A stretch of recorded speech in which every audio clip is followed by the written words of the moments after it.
Okay, 6 o'clock. Well, welcome everyone to this evening's Citizens Bond Oversight Committee meeting.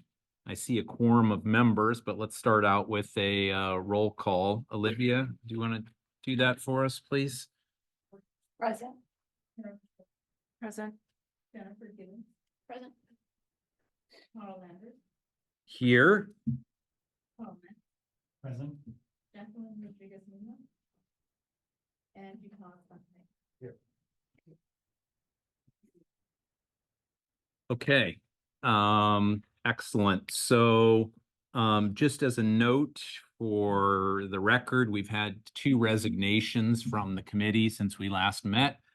So Rodney Leach and Cameron Hoffman are both unable to continue to serve. So we have 1, 2, 3, 4, 5, 6. We have 7 members of the committee currently, which I think is the minimum amount required in the bylaws, if I recall correctly. And a quorum is 4, and we have a quorum established. And we do have some agenda items later on in the agenda to talk about filling out the committee. So, but I wanted to welcome everyone to the meeting. We had intended this meeting to be in February, but due to scheduling conflicts, we are here in March. And one of the things we'll want to do is try and set the rest of the year's meetings before we leave this evening. So hopefully everyone can get them on their calendars and we can stick to the schedule. So going into the agenda, item 2.1, does anyone on the committee have any suggested changes to tonight's agenda?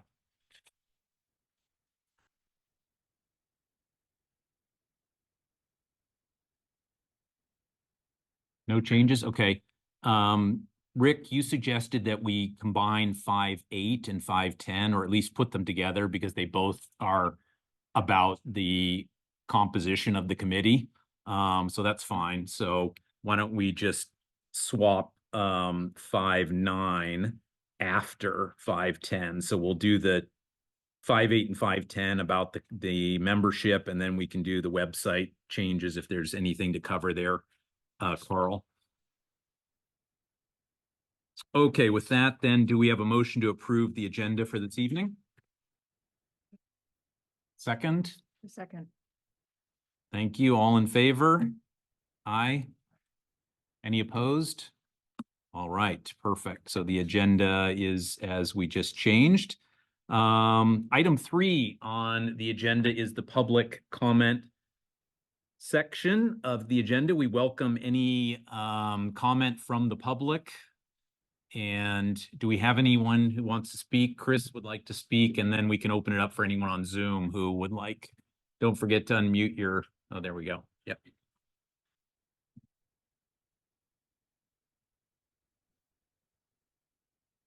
Thank you, CBOC members. I had 2 items.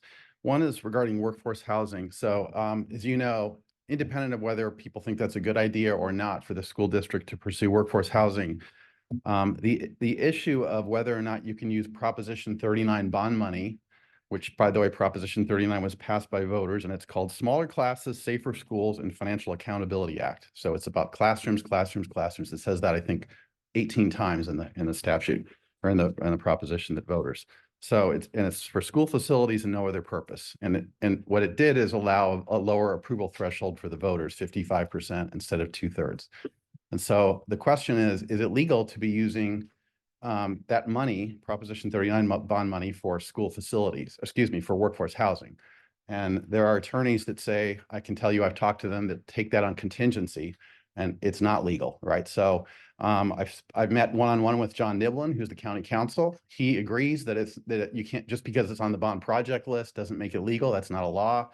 And there's no answers in terms of what law authorizes the use of Prop 39 bond money. The law, Penal Code 424B, says expenditures must be authorized by law. And I'm waiting for any law that authorizes it. The Teacher Housing Act of 2016 allows workforce housing and school districts to do it, but it doesn't say how it can be done. And certainly you can do it through certificates of participation, Prop 46 bonds, which requires 2/3 vote, general fund, grants, all that stuff is totally fine. But Prop 39 is not. And I also met talked to Senator Josh Becker. No answers there either. So nobody's got any laws. And so I just caution you to be tread carefully. I have a call in the Sobrato. I want to make sure they know about this, because the last thing we want to do is waste taxpayer money. And I think the CBOC has a really pivotal role in making sure this is the case. And I'm just looking for a law. And if there is a law, then bombs away, right? So that's great. So the second topic, and I've sent 2 messages to Janet Lawson and Mike Wells about this, and also brought it up yesterday at the Board of Trustees meeting. So I don't know if you can indulge me. It'll be 90 seconds, Carl. I know I'm going a little over. There's nobody else lined up. This is my only topic. So 2 things I think that are important for the CBOC to consider. One is that the Redwood City School District, and they both have to do with not wasting Measure S bond money, okay, or school bond money. So Redwood City School District floated $90 million of Measure S bond money almost 9 months ago. All those bonds were floated at an interest rate of 4.2%, that tranche of Series A bond money. And so that when you're paying 4.2% interest and you haven't used the money for 9 months, that's my $3.8 million of interest expense that's been incurred. So none of that money, I don't believe, and any of the money's been spent. Maybe Rick or somebody can correct that if I'm wrong, but I haven't heard anything about any of that money being spent. And so to the extent that's true, that's like taking out a car loan, getting your money for your car loan, paying the interest rate, and then not having the use of the car, right? So the voters expect that they're going to get the benefit of these school facilities and they're going to be built. You don't want to take out the loan before you need the money, right? So that's very much an important consideration. And I think the taxpayers should know about that. That's obviously not financially prudent. Taking out so you float bonds, it's just in time. You float the bonds or take out the loan effectively when you need the money and not before then. The second point is that the interest rate, and I brought this up multiple times as well, and there's no answer from the district. And so I hope that you will let the public know this in your annual report also. If there's no answer, just say the district refuses to answer. So the bonds were floated, and I gave warning of this in February, well before the bonds were floated, that it should be done through a competitive auction process, not a negotiated sale, right? So when you work out a deal with institutional investors in advance, you never get as good a deal as if you do a competitive sale. So what happens is, K&N Finance, the municipal bond advisor, worked out a deal with institutional investors, and these bonds that we, the taxpayers, pay at 4.2% interest. Within less than 2 weeks, because I checked on Emma, the bond platform, and I have friends at major bond firms, they were 3.8% within less than 2 weeks later. So that's 40 basis points. That's millions of dollars. And unlike Mike Wells, who at one of the board meetings said, "Oh, well, we can refinance the bonds."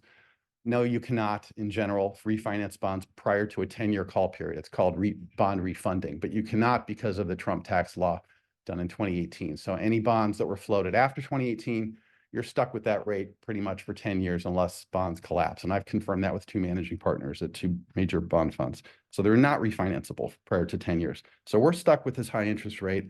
And my point is, I would urge the district and whatever you can do to encourage them to do a competitive auction, just like you would sell something on eBay at an auction. You'll get a better deal than if you do a fixed price with a negotiated sale. So those 2 things are both indicative of millions of dollars of money that's been wasted. And it doesn't help kids. It hurts kids and it hurts the taxpayers. So I would urge you to please include those in your report and hopefully get answers to the district. And if there's something I'm missing, I'm all ears. Thank you. Thank you. Anyone on Zoom want to participate in public comment?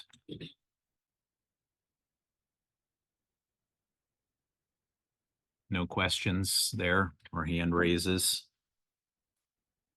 Okay, let's move into section 4 of the agenda. This is the action section of the agenda, and we do take public comment on any of these items prior to voting. So the first item, 4.1, is the approval of last meeting's minutes from November 14th. Any discussion on the minutes from the last meeting?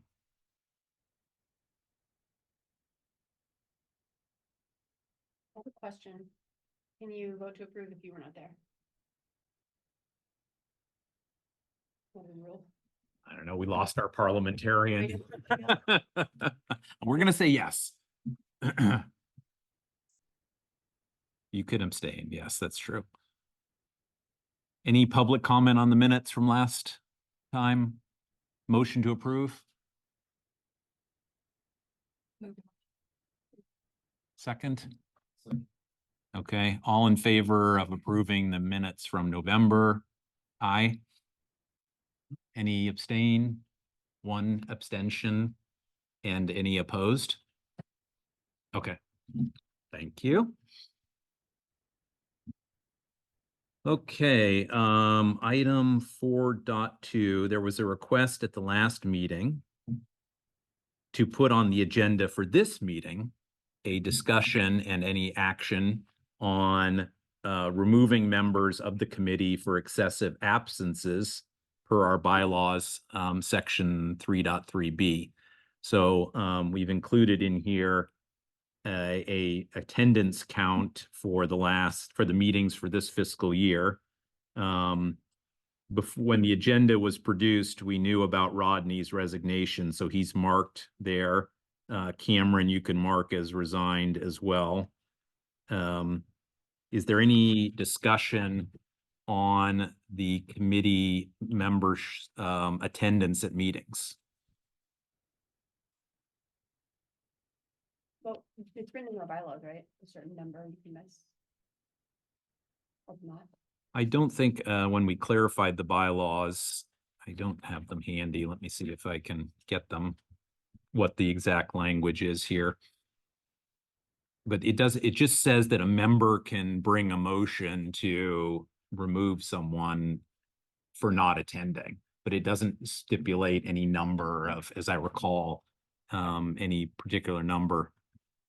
Does anyone have the bylaws handy? Yeah, I have.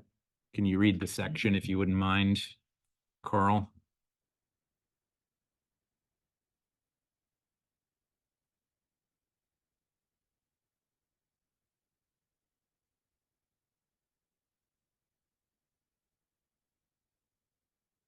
Yeah. Okay, so under section 3.3 B, any committee member may request that the removal of another committee member be placed on the agenda for the committee's next meeting and may at that meeting introduce a motion to remove said member from the committee for excessive absences and or violating these bylaws. Specific cause may be cited in the meeting agenda and motion for removal. Okay, thank you. So there is no specific number or so does anyone want to bring a motion to remove someone from the committee? I don't have a motion, but there's a question, I guess, about Jacqueline if she's in her term is up. I believe so. It was. Yeah, so if you look ahead at agenda item 510, you can see that we do have, well, two now, because we have two resignations from that list, Cameron and Rodney. So Carolyn and Jacqueline are up for renewal, if you will, at the end of June. So as I recall, the process is these, is it right, Rick? These go in front of the board to be approved for a new term? Okay. If they're willing, yeah. We reached out to these two members. I mean, have they been reached out to find out why they haven't been attending? Are there, extenuating circumstances? Do they know they can attend on Zoom, or can they participate on Zoom? Is that a legal? We have not been allowing Zoom participation no one is asked to participate by Zoom, just since there is Brown Act. I think Rick gave me some guidance that on an exceptional basis, 1 or 2 meetings you could attend by Zoom. But first off, Carolyn is here, so we can just talk to her directly. The other one is Jacqueline, who's not here. So she's got 3 absences in a row. And the next meeting of the committee will be after June 30th, I believe. Is that correct? Or no? We have one before, that's right, for the first quarter review. So we will have another meeting before Carolyn and Jacqueline need to be renewed, if you will, in front of the board. So I don't know if that helps answer your question or one way or the other. May I ask a question? Please, of course, yes. Olivia is. Just unmute yourself if you don't mind. Senora Luna, is she one of our Bayside parents? Okay, then we're talking about equity here. Yeah. And you know, we have our vision and our mission all around equity. So I would like to definitely suggest that we do a reach out to her. Para hablar con ella en español si necesitamos hacer eso. Okay?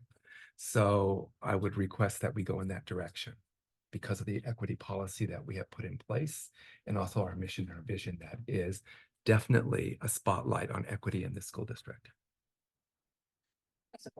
I do too. She brought up excellent points when she had attended at the last meeting or the previous meeting when she attended.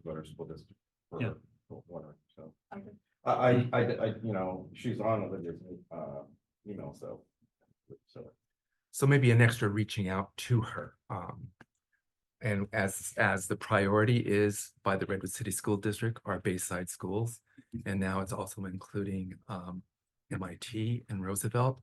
I only think that is in correspondence with what the board had put into place and approved that vision of equity. Well, things do happen and also emails change sometimes. And Cameron talked a lot about equity when she was here, so I would. I can reach out to a Bayside, parent, at Hoover, she coaches on the soccer team. So, Perfect. yeah, we wanna invite her, I think should be possibly open to it. So we'll come back to in agenda item 5.8. I think it's 5.8. We talk about filling vacancies so that we can talk about vacancies. Yeah. But clearly we need to do some recruiting from other areas. Yep. Yeah. Is there a motion? Any further discussion on the topic? Public comment? I mean, I think my only thing is that, I mean, where she is up for June, so we'd only be one meeting before we request her to try to attend. So I think that's fair. Yeah. Just to have her finish up, and there's a replacement.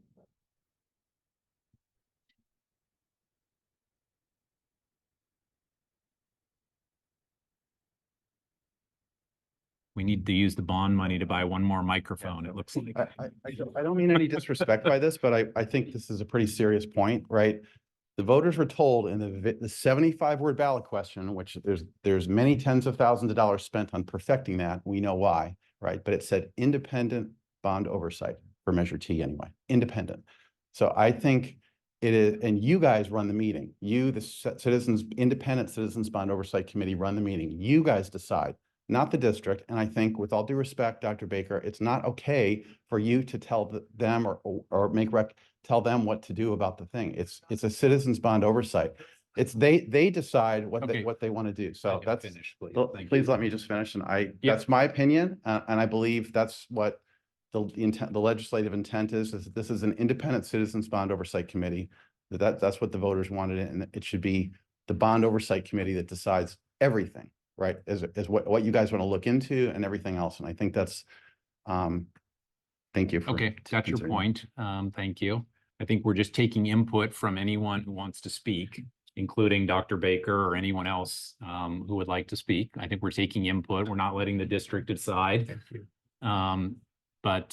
So to that effect, then I would like to make it a recommendation from this committee that we have a viewpoint from all districts. I think that it would be prudent to be able to make sure that there's representation from all districts. in Okay, the school let's district. cover that when we get to it on the agenda. So this specific topic is there any other discussion? Is there a motion to remove a member? Okay, no motion, so item 4.2 is closed. And we will move on to the information and discussion portion of the agenda. And we're happy to see a whole crew, I'm assuming from VPCS here this evening. So thank you for coming. You'll recall we put this on the agenda or discussed it last time to get a understanding for the CBOC, how the selection process was undertaken for the bond program manager.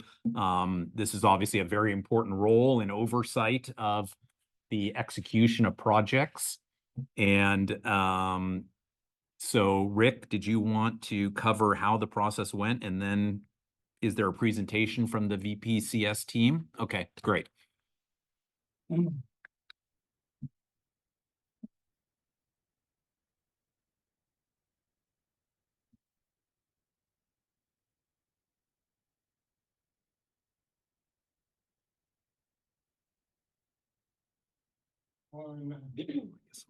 Good evening, everyone. So just going over quickly before I hand it over to our team from VPCS tonight. We participated in a competitive process for a bond. Just yell at me next week. For bond program management services. In August of 23, we released RFP Q, request for proposals and qualifications. For program management services, posted on our website and published with the Bay Area News Group. In September of 23, the RFPQ submissions were due. 4 firms submitted proposals. After review and evaluating the proposals, we selected 2 firms to participate in on-site in-person interviews regarding their methodology and their philosophy around bond program management, taking into account the experience that they came to that with or had acquired through their years of service to school districts and bond programs. And in September, right at the end of September, we selected as a district Van Pelt Construction Services as a Measure S bond program manager. Oop, that's not right.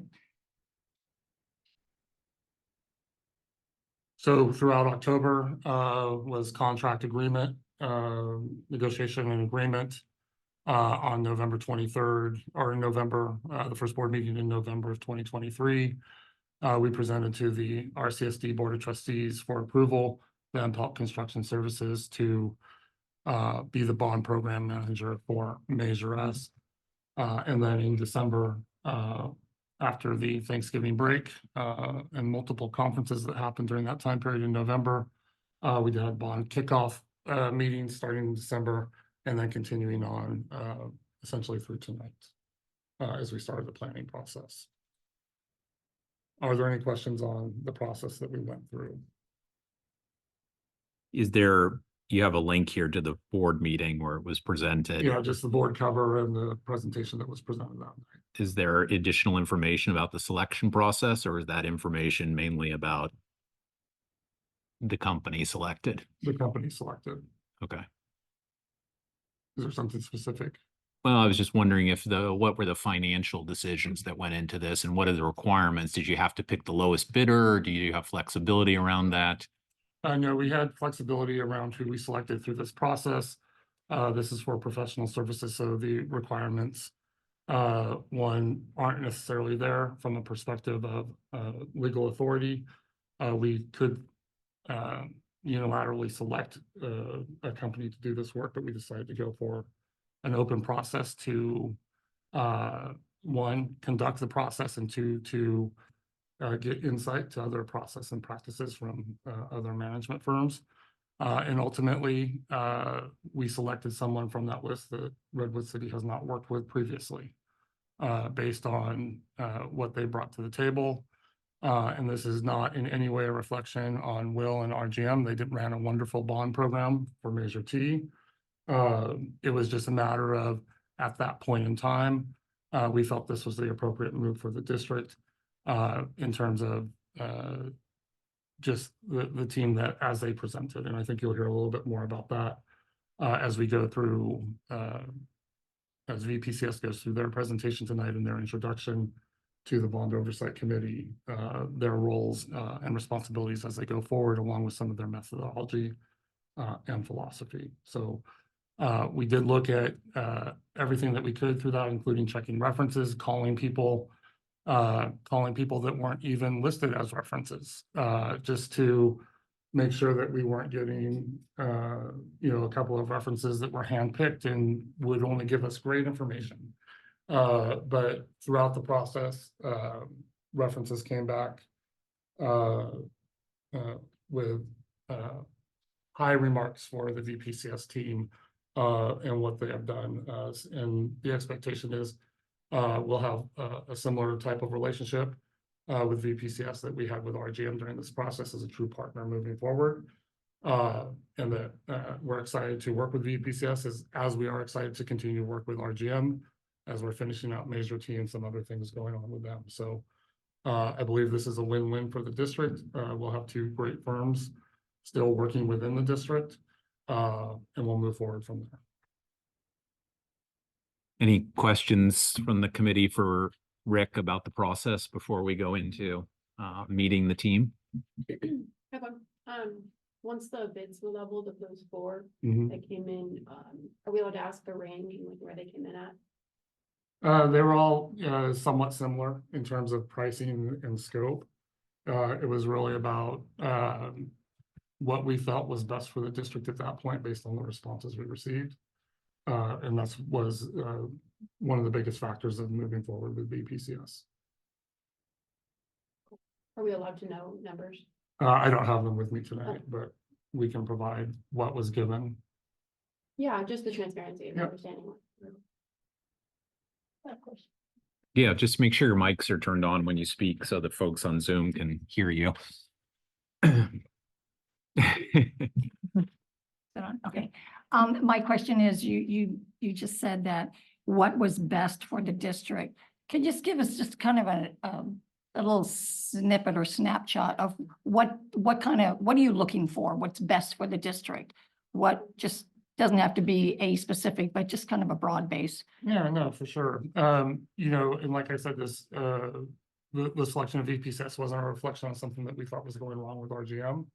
Right? It was just, at that point in time when we were going through this process and the internal conversations that we have had about this and looking at, how we want to move forward, it was looking for, a program manager that will come in and handle the program and do it efficiently and effectively.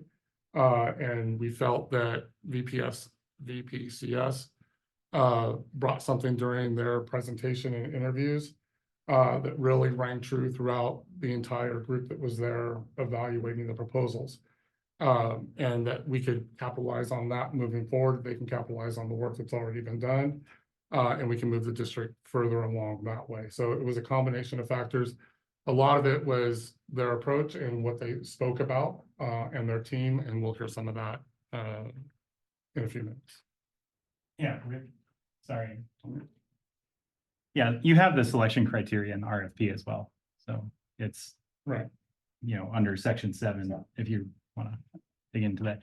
Were there any protests lodged after the selection process? No. Okay. Great to know. Thanks. Who was in the selection committee, Rick? Myself, Martin, Carlos, and close coordination with John, who wasn't sitting in the interviews, but was part of the decision-making process. Any other questions? Just one that comes, what's the pricing model? If you could just briefly describe how is this, how is the program management priced? For program management and construction management, and I don't have numbers right in front of me, but I'll turn to them if I mess up on any of this. It's a flat rate over the 5 years, based on, I think it came in right at 5% or right. Feverishly searching. Right, it was right about 5% of total program cost for both program management and construction management services provided by VPCS. It is 1.4% for the program management fee and 4.7% for construction management flat fee. So 6%. And the term is 5 years, is that, or contract the is initial 5 years, term? yes. Okay. All right. Other questions or happy to move on to 5.2 and learn more about VPCS. Welcome and thank you for coming.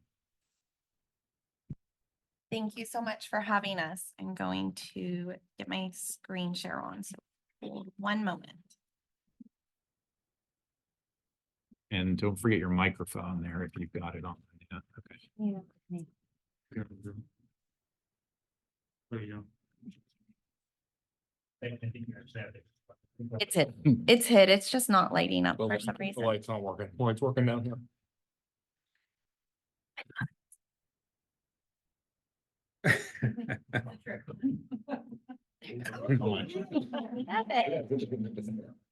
Thank you. Yeah. Would you like to join the maintenance team? Please.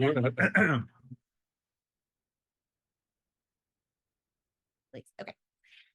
Thank you so much for having us tonight. We're happy to be here and very thankful to support the Measure Us program here at Redwood City School District.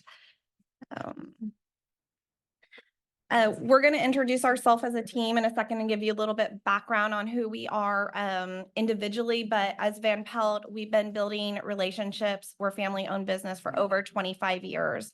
We're actually in our 28th year of business, started by when we say we were family, Eric and Kelly, who you'll meet in a second, our brother and sister, and their dad and uncle started our company. So definitely a family business, and our clients become part of our family. And that's really what we felt when we were able to interview and meet the Redwood City team. And again, happy to be here tonight.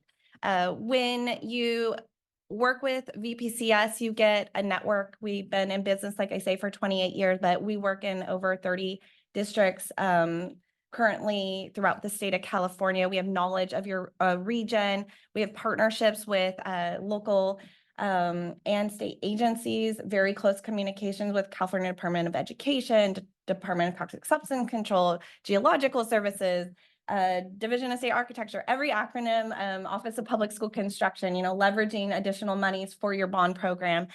We work with them on the daily. So that relationship is really important to us as we steward our districts that we support and clients and really for the kids around the state of California.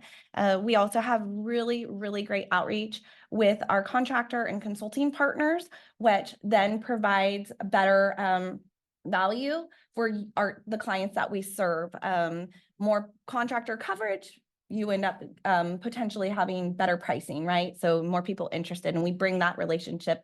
People like to work with us. So, and then we are very active in legislation throughout the state of California for K-12 schools and stay active with anything supporting our kids in the school facilities, legislative wise. And so we know a lot of community leaders that way as well. So we're going to introduce our team. I'll start with myself and then I'll hand it over to Eric and we'll just go down the line. But I'm Jennifer Gibb. I'm Program Finance Manager for this program here at Redwood City. My background is finance. I've worked in a district for a span of 10 years, my local district in my town where I grew up and went to school. I have managed over personally for my district when I worked there over $500 million and then leverage that another 20% through state funding or local matches. So I have my CBO certification, which has proved to be supportive through the process of supporting our clients. And I always say I love money and I love school facilities, and how can we maximize the money for you, taking Measure S and potentially getting other funding out there for your community, make the dollar that the taxpayers are supporting a little bit more. So that's the value that I bring. I'll be supporting also community outreach. Anytime that we go out to our community and or need to solicit,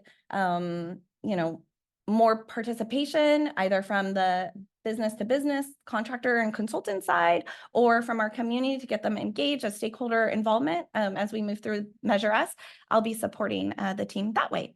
Going to hand it over to Eric. Thank you. Good evening. My name is Eric Van Pelt with Van Pelt Construction. I have been with Van Pelt for 20 years. If you counted the high school jobs, it would be longer than that. I'm one of the vice presidents of Van Pelt.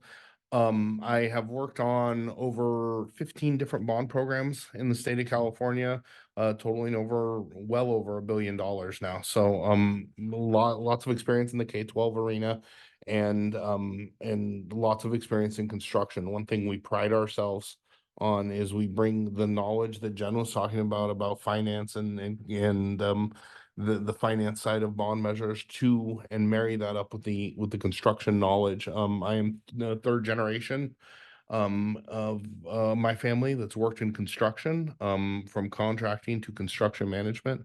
So we pride ourselves in understanding how the building goes together and understanding how that ties together with the finance work that Jen does and the rest of the team does. One other thing about this team that's pretty unique is we've all worked together for an extended period of time.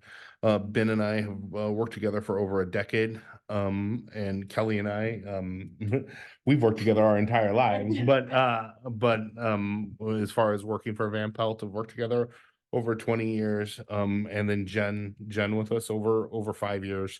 So this team has not only a lot of experience in K-12 construction and K-12 bond program management, but we have a lot of experience together working as a team. So I'm going to pass it off to Ben, and he can do a brief introduction of himself. Hey everyone. I'm Ben Kerr, program manager. As Eric mentioned briefly, 10 plus years of experience, all of them in K-12 with Van Pelt Construction. And yeah, looking forward to working here in Redwood City. All right, well, I am Kelly Jurgensen, formerly Kelly Van Pelt. And Eric stole a lot of my thunder, so, you know. But later I can take a poll on who thinks who's older or younger. I always like to ask that question when we get introduced. But one of the things that I think is important that we've touched upon finance and our experience as builders. I also think it's really important to note the community engagement that Jen touched on a little bit. It's something that's so important in K-12 construction. And with nearly 25 years of experience exclusively working in educational construction and on bond programs, I feel like it's really, really important for us to engage the community on the projects, seek input, and also strive for equity. So those are some of the goals and the things that I bring to projects. In addition to that, I always bring the lens of the fact that I have 2 children with learning disabilities.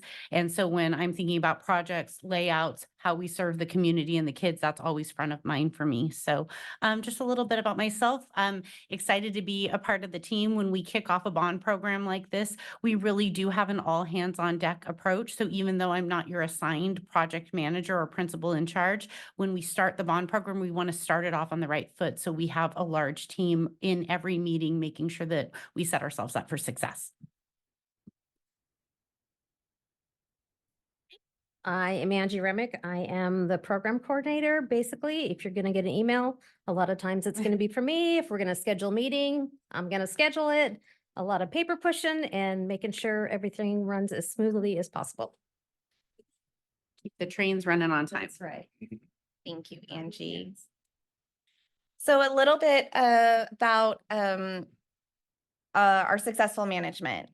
We are working within your county right now over in Hillsborough. And then we also, all the logos up on our K-12 districts where we not only run currently their bond program, but we've been supportive in successfully helping them pass multiple bond measures by the work, we feel that by the work that we've been able to implement. So we do great work today to support future opportunities for investment from your community, right? And so stewarding that process is really important. That's obviously why we have the Bond Oversight Committee stewarding that from an expenditure review side. But our team very much believes that if you're successful, you can go again and continue to support your community by doing it right today for tomorrow. So that's just a little bit about some of the districts that we're working in year over year or bond program over bond program.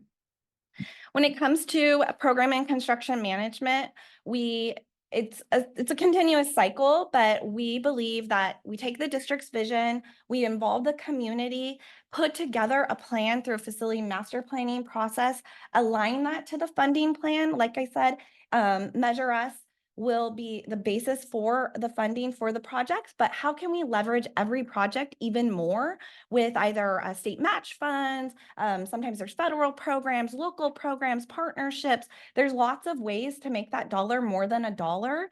And so that's really important as we do the plan and then design, construct, and kind of do it all over again. So continuous process where we're engaging the community, understanding what the needs are. They often change throughout a bond program. So we're constantly, as Kelly said, set you up for success and then come back and review and take that through the process as maybe the needs change for our community over 5 to 10 years, right? While we're implementing the bond program, but we're doing that together and we're adaptive to change. Kel, do you want to talk a little bit about process and practice? Sure. So when we embark on a large bond program, one of the most important things that you can do is put in strong procedures so that the bond program runs smoothly.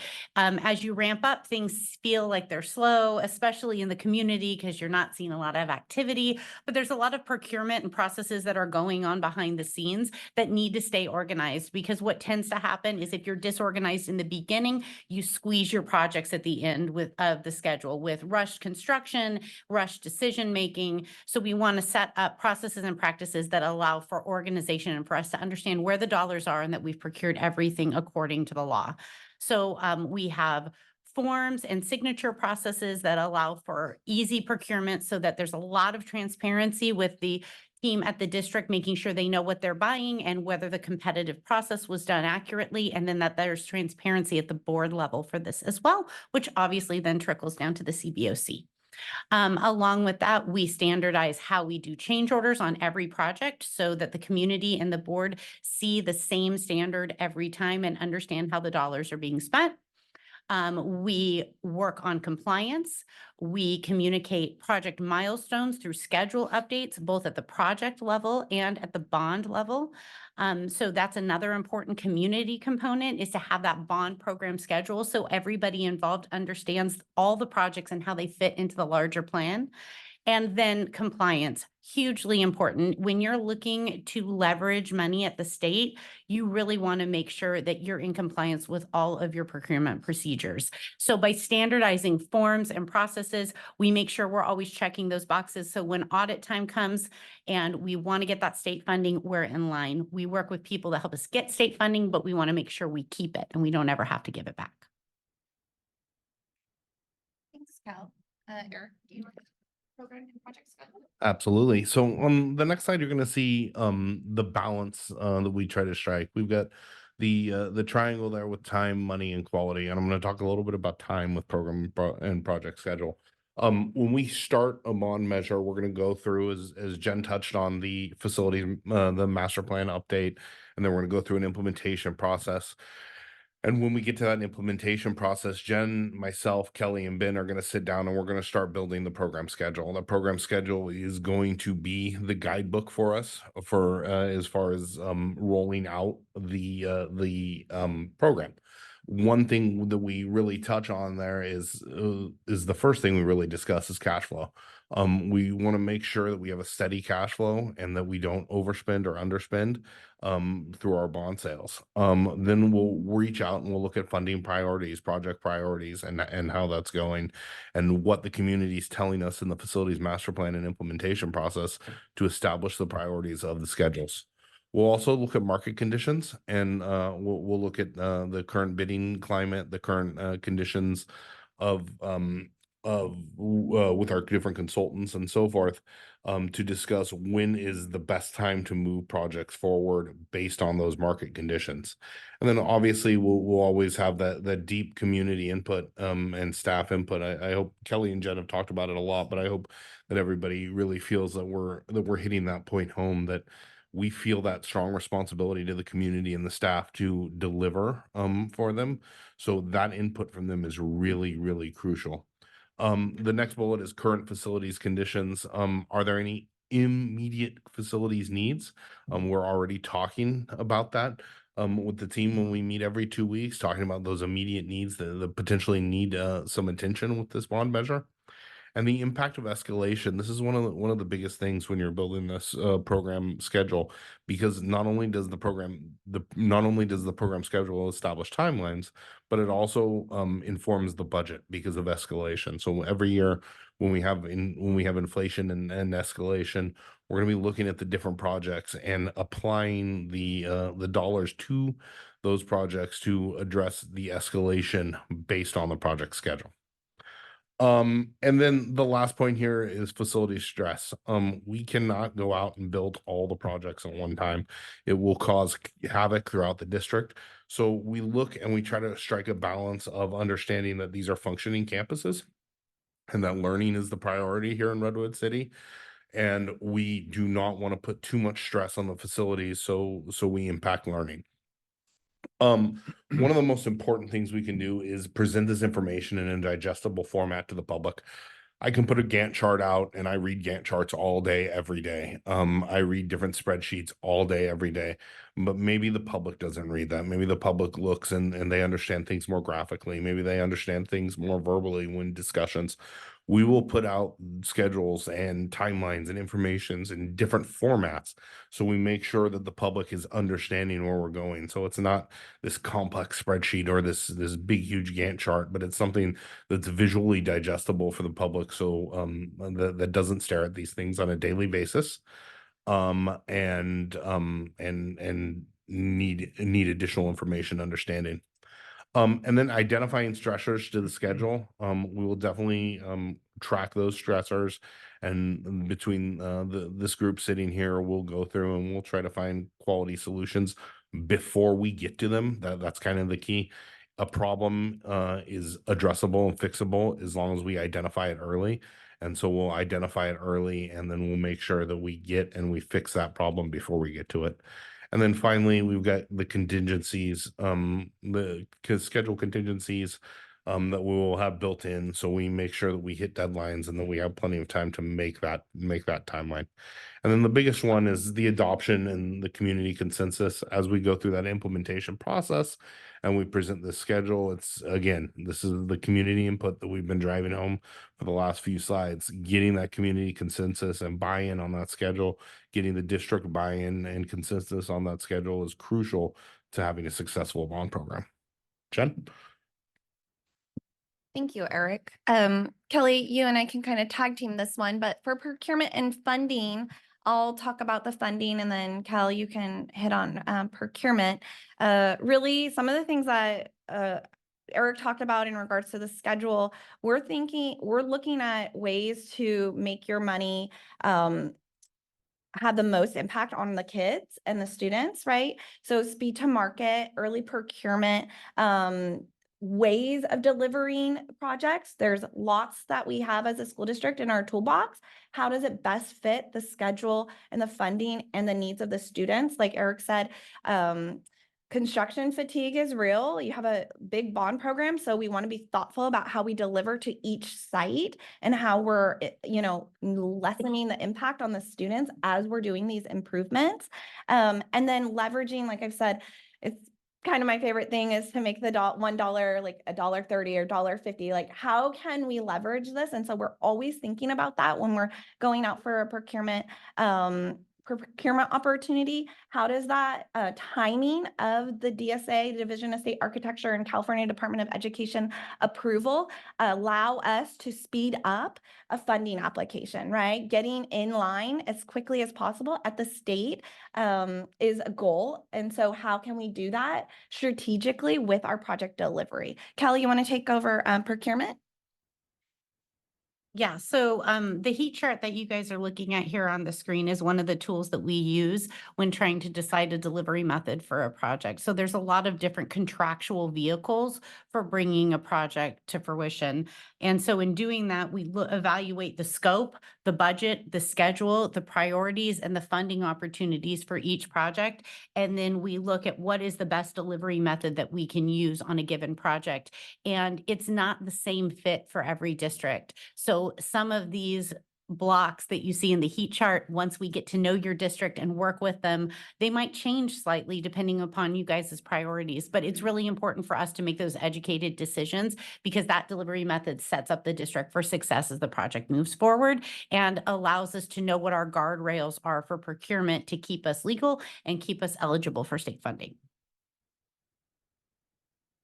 So talking a little bit about pre-construction management here, this is one of my favorite charts and graphs and visuals for this. Your ability to affect the cost and functionality of your construction project goes down drastically as the schedule, as you go through the pre-construction project process and the schedule for construction. It is extremely important not to do the pre-construction process in a silo. You have to have involvement from staff, your construction management team, and anyone in the district that is going to be a part of, that's going to be a decision maker and an input provider. So getting them to the table early on and making those decisions early on, that's how you affect the cost and the functionality of your project. Because once that train starts going, there's a lot of momentum that it takes to stop and make a change and make a turn. And that momentum equals wasted dollars. Schedule management, another key concern. We race inflation and we race escalation each year to get projects done as fast as possible so we don't have to get less for our dollars. And managing and controlling the scope when we get through the facilities master plan and we get through the implementation plan, we're going to have a defined scope for each project. When you get to these initial pre-construction meetings where we're talking about design and talking about the different aspects of a project, controlling that scope and making sure that there's not scope creep, which is the addition of scope to projects that have been scoped out in the implementation plan. I'm sorry, I said scope like 5 times there. To make sure that you manage the scope creep and don't allow that creep to affect the cost and the trajectory of the project is crucial. And then constant check-ins with the cost estimating, making sure that as we're going through that process that we're continually checking in with the cost estimates, continually checking the budgets, and continually making sure that we remain on target as far as budget goes. Value engineerings, there will be times. We are not going to sit here and tell you that every project is going to be perfect and every project's going to be under budget or on budget perfectly at the first pass. It's not. There will be times where a project, we get to the first cost estimate and might be slightly over budget, and we need to get together with the team and we need a value engineering. The value engineering is looking for other creative solutions to projects to problems on a project that cost less money. And then finally, the constructability review, which is one of the things that we do and we do really well, actually.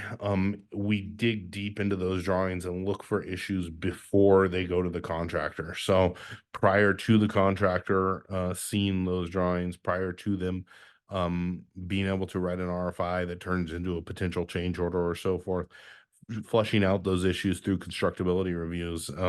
That's in the beginning, I talked a little bit about the importance of knowing how to build and understanding the finance. That's where the knowing how to build really comes into handy, is to do those constructability reviews and make sure that we're not missing anything. Jennifer, I'll pass it back to you. I'm actually gonna let Kelly take this one. Developing budgets is incredibly important in our programs, and we do that very early. So Kel? So one of the things that we use to really set the tone for the program overall is an implementation plan. So that's going to be a project list combined with overall budgets. But that's not enough. You also have to dig deeper and make sure that you have individualized budgets for each individual project, including built-in contingencies to protect the district against getting over budget. So we have a detailed project budget for each project on the list. We have an implementation plan that we will work with district staff and the community to make sure that we put together properly. And then we come back on regular intervals to update the board and the community on how we're doing on that implementation plan. It is a living document. You are going to have projects that go a little bit over, you're going to have projects that come in a little bit under, and you're going to be tuning and making those changes as you go along through the program. So it's important for the community and the board to know what's going on. The next thing that informs is the combination between the schedule and the budget, which is your cash flow. So it's going to allow us to know how much we're spending and when we're going to spend it, and have a good relationship with fiscal services so that they understand what they need to do to manage the money. All right, and then transparent and easily disseminated. Again, Eric hit on this already, but the nice thing about the implementation plan is it's something that the community can look at and instantly understand how much is getting spent on each project. It is up to us behind the scenes to use software and the district's accounting system to track the dollars and cents on every project, but we want the community to understand what they're spending their money on at each site and on each project. Thank you, Kelly. Yeah. Eric, do you want to cover change order? Absolutely. Change orders, success strategies. Change orders are a part of the construction process. They always will be. There will always be issues when you're building these buildings. They're complex structures with complex systems in them, and there will be issues that arise during the process. So how do we mitigate? How do we make sure that they don't get out of control? Acute involvement, and that means diving into the problem. Don't let the problem sit there. Don't let it sit and wait. Don't say, oh, we'll deal with that issue next week. No, once you identify a problem, we attack it and we try to tear it down and figure out exactly what the best solution is to it. Design team management. We will work with our designers to make sure that there is no scope creep. Staff and users are not the only ones that contribute to scope creep. Sometimes our designers do as well. So making sure that management process stays in check, and making sure that is a process that we continually check in with our design team on is crucial. Communication, another piece that we've really hit a lot here, but so I'll briefly touch on this.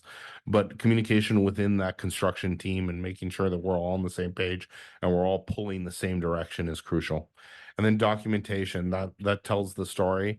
That also holds us accountable to anyone that wants to look in and review the finances of the project, is that we have ample documentation on the decisions that were made throughout the construction process with the district.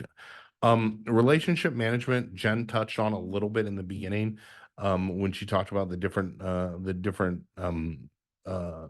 organizations and different contractors and different consultants that we have relationships with.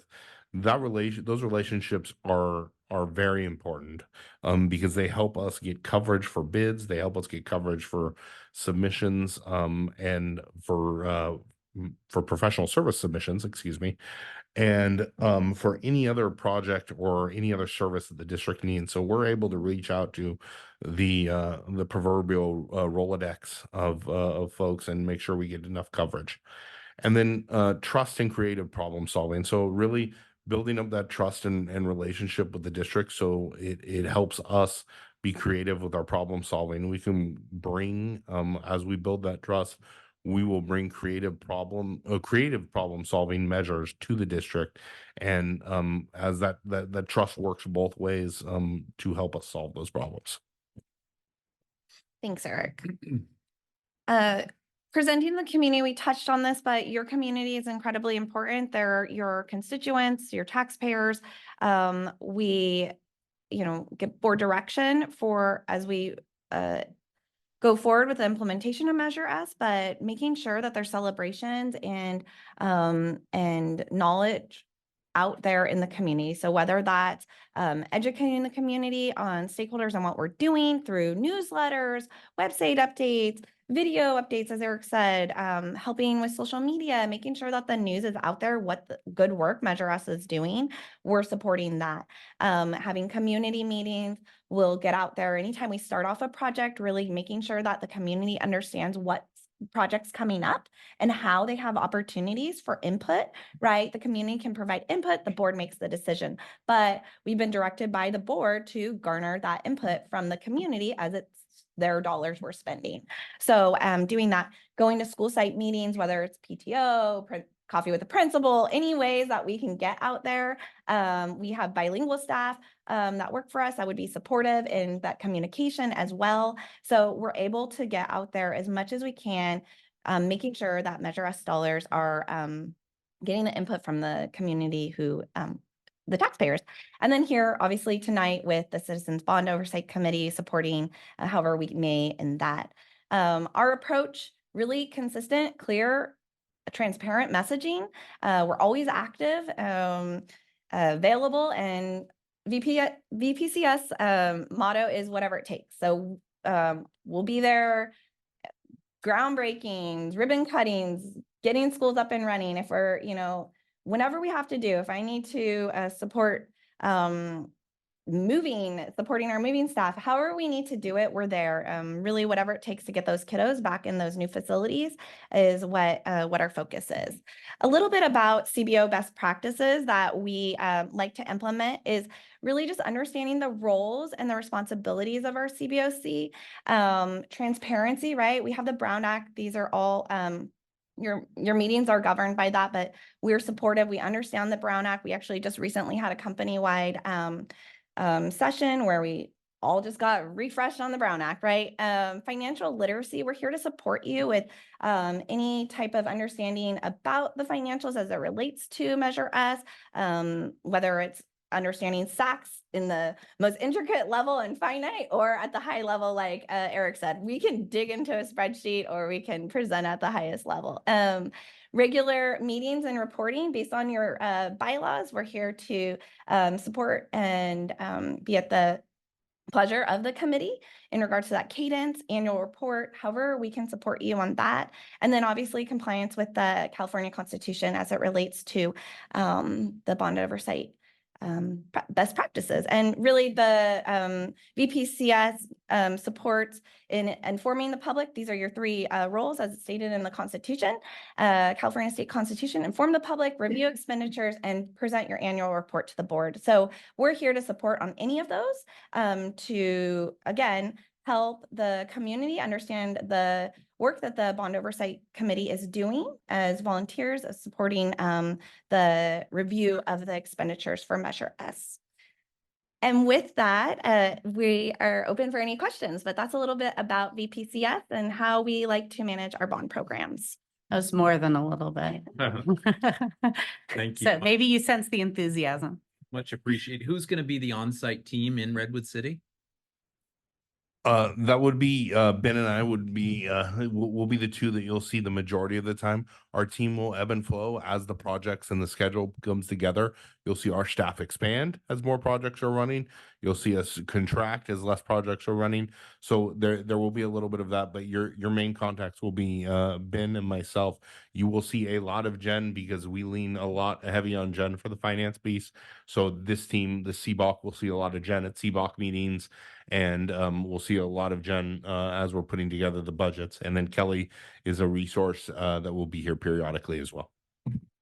Also, the districts that we serve, one of the greatest benefits they have is we have, I think we're at about 50 employees right now, and networking is really, really important to us within our firm. So when you're facing a problem or a challenge at a district, we want to make sure that we're talking to one another and we're seeking advice within our firm from managers that are not part of the district that you're working in, because we can really get some fresh perspective and get lessons learned at districts so that we don't have to re-experience things that have already occurred in other places. And I rudely forgot to mention Angie. That's my fault because I could not do my job without Angie. And you will also see Angie as well as a regular member of the team. All right, committee members, questions, comments for the Van Pelt team? I have a question. It's kind of a two-parter on your project delivery methods. I'm not personally familiar with lease back. Is that a DSA specific alternative method?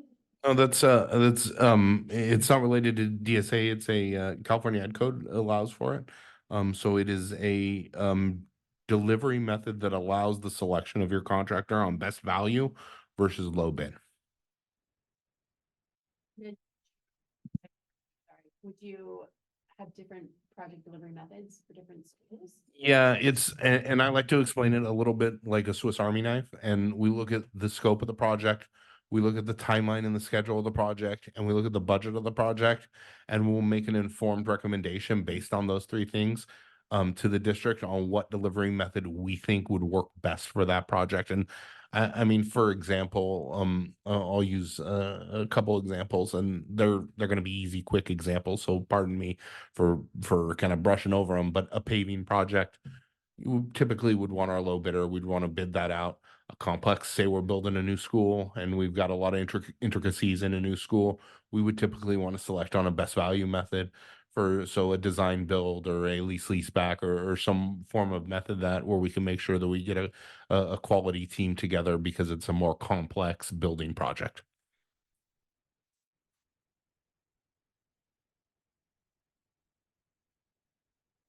Yeah, I actually have a couple questions. So there's a lot of talk about like the program kind of starting at the design phase. And sorry, planner architect over here. I apologize. But like, really, I always think of it as like, it starts with a planning phase where you're getting a lot of stakeholder buy-in. And you talked a lot about scope creep. And I see that as a lot of times that's a symptom of not getting the proper documentation up front. So what kind of tools do you use to kind of enforce that accountability and also just, make sure that you are engaging and getting that proper stakeholder buy-in early on? Because again, the cost of change as you get closer to the field waits for no one and it gets very expensive. So how do you validate all of that? And I guess, just to throw in another sub question, like, how are you validating the condition of the facilities that you're going to be updating in that planning phase? I think this might be a good opportunity for Jennifer and Eric to briefly go over the process they just completed, because I think it's a combination of the facilities master planning and implementation process that we go through. And we have a very unique approach to it. And the two of them just finished in another district. So that's my suggestion. Sorry to put you guys on the spot. Recently, we were brought on by, we were managing prior to the passage of Measure I and Pleasanton USD, Measure I-1. And in between the ramp up and sale of Measure I funds, we were brought on to do the implementation planning based on their master plan. So some of the things that we do, to your point, is to ensure that, one, community engagement, what did the master plan state? Or if we're developing a master plan like we'll be doing here in Redwood City, what are the components that we need to do? Facility condition assessment, absolutely. Go down and make sure. We've already been working with staff to understand, based on your previous master plan, what was completed off of that, off of Measure T, and then what has staff done in addition on staff funds, right? Local funds.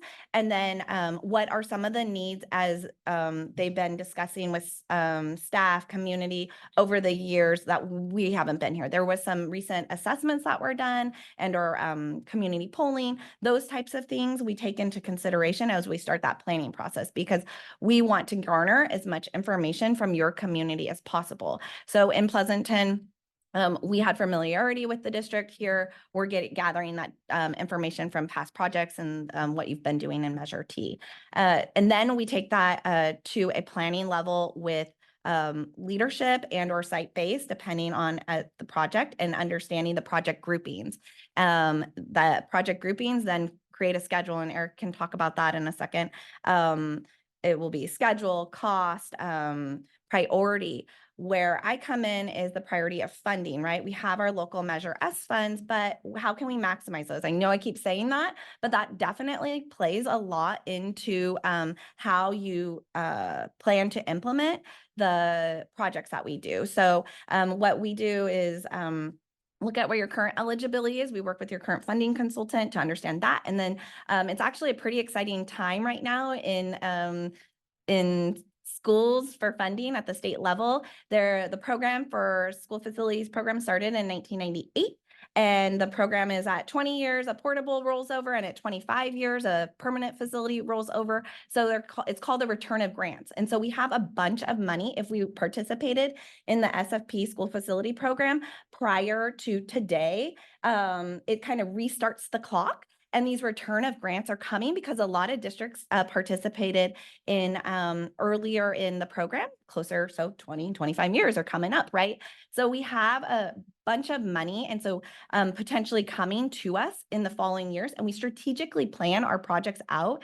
And Eric will talk about how he does that, but to align with when those pots of money become available, because we need the Division of State Architecture and the California Department of Education to approve those. You want to talk a little bit about the I don't want to project cut schedule? you off too much, but we have a really full agenda tonight, so let's keep it rolling.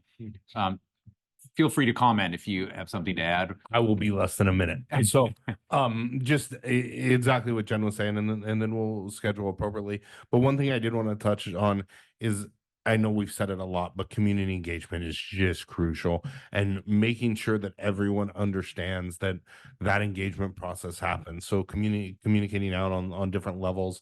And when we did this master plan, we put together this slide when we were doing the final presentation, and it talked about how many touch points. We had over 2,000 touch points with different community members and different meetings and so forth while we went through that process. And we would like it to stay really data driven. Those 2,000 touch points produce information, and that's data. And data presenting that as data versus feelings and how people feel emotionally about situations, that tends to help people understand a little bit better and stay on task and not get off the train. I think we're all very eager to hear how it's progressing here with Measure S, which is the next item on the agenda. So thank you for that. Other questions for the Van Pelt team?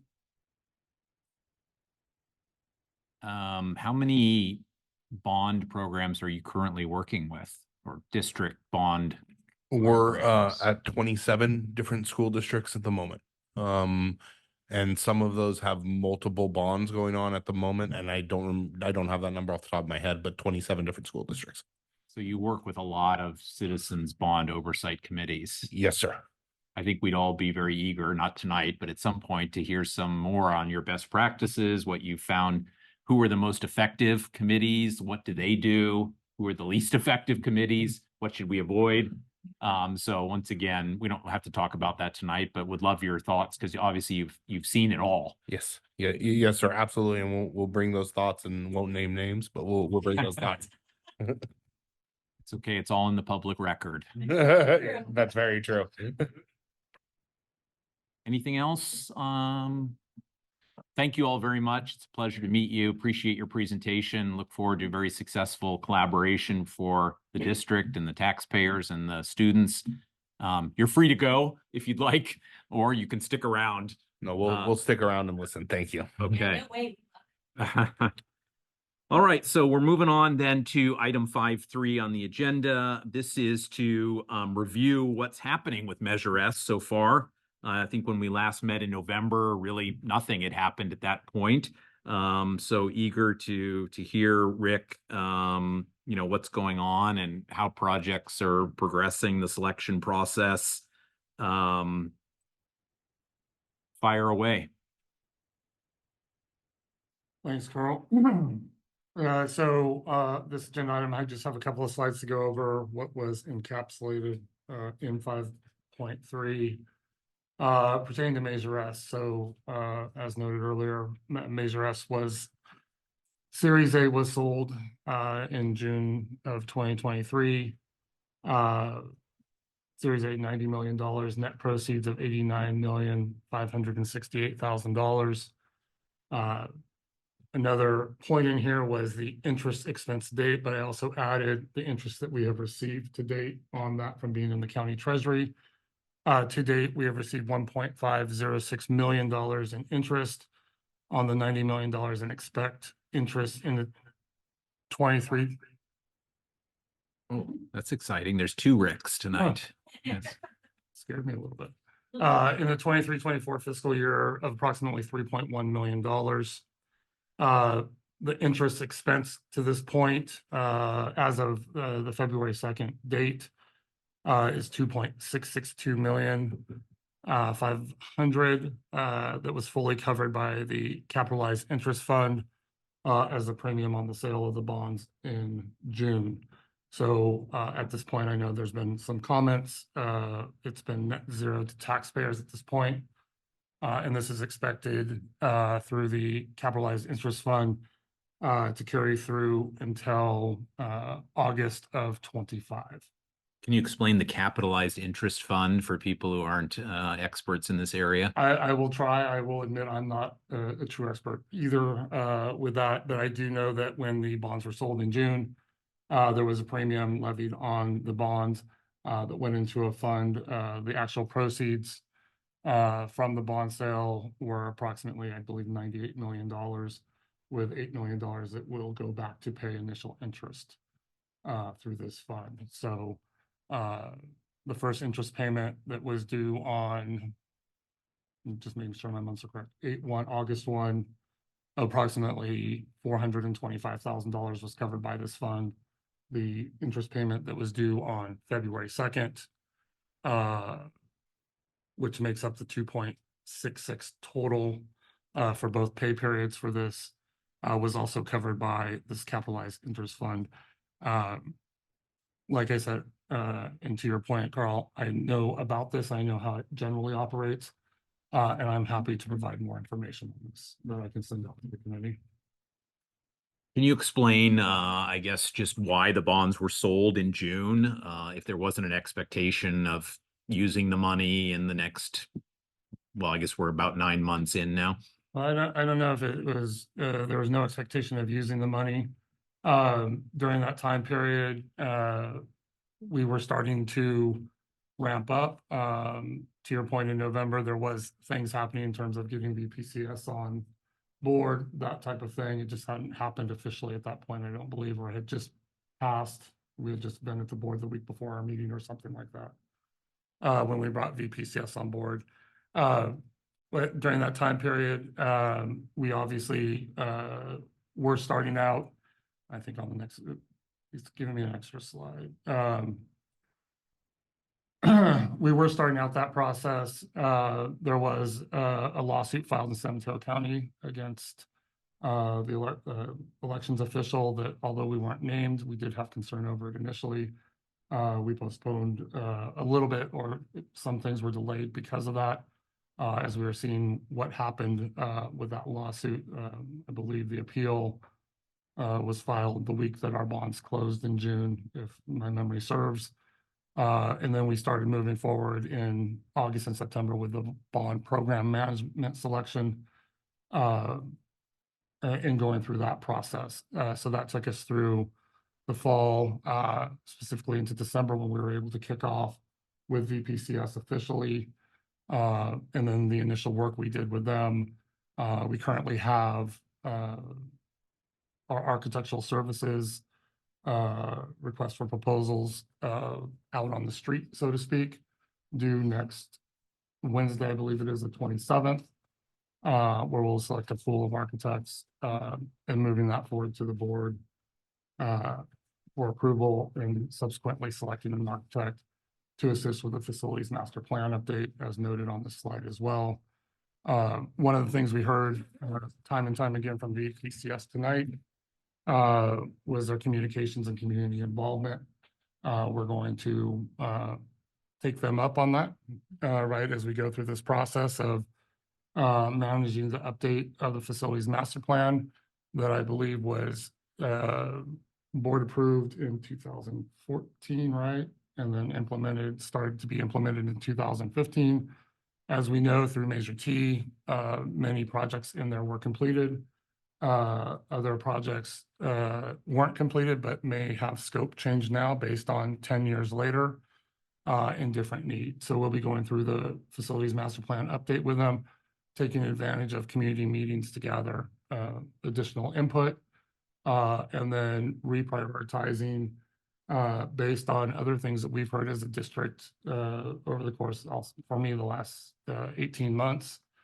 For some others here, our board members and Dr. Baker, there's been other requests and needs that have been identified for this bond program that may not have been there originally in 2014 when it was created. So we'll do that in order to determine, as well as determine initial projects, but finalize the priority list for the expenditure of that $90 million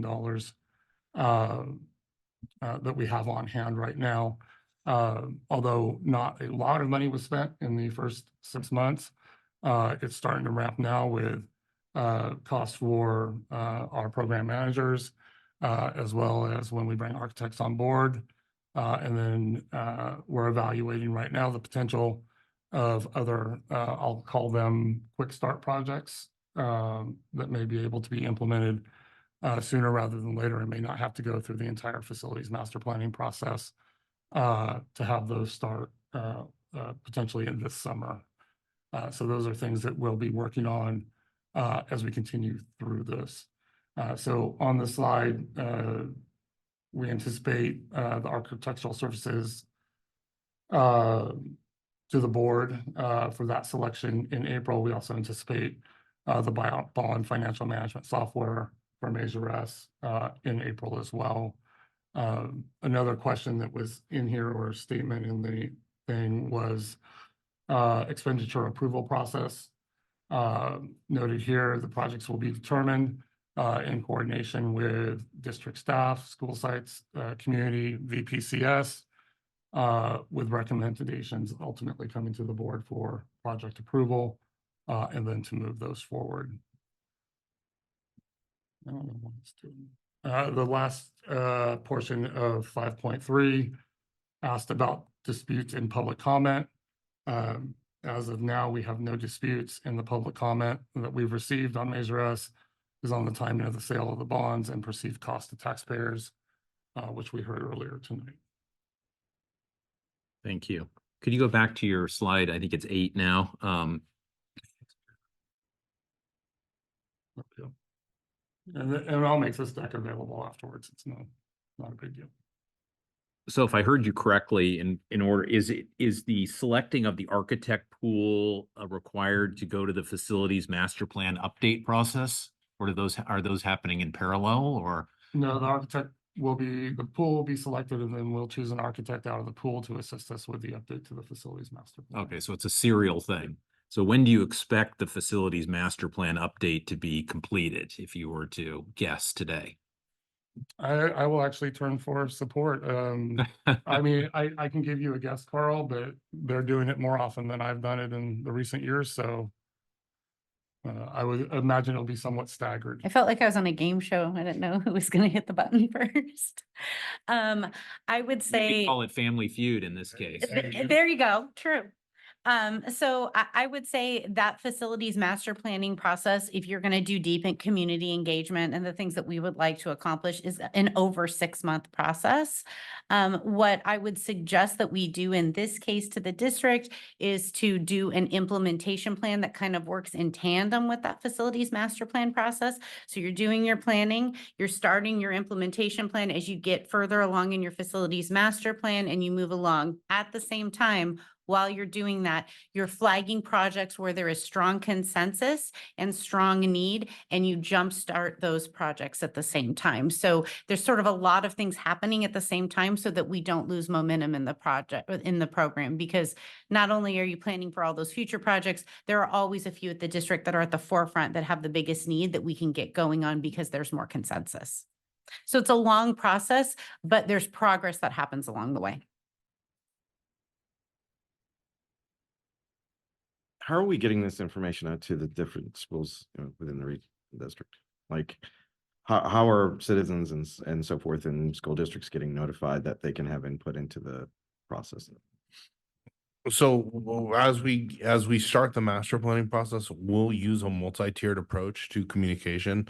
So it will be as simple as there will be flyers at the school districts, at the school sites, that will talk about when our meetings are. We'll work with the district's communication teams to get the word out on social media and on the website. Excuse me. Sir. Oh, and then we'll also put out surveys to the community as well, for the people who cannot attend those meetings, so they can still have input. But it's a multi-tiered approach, and we'll have meetings.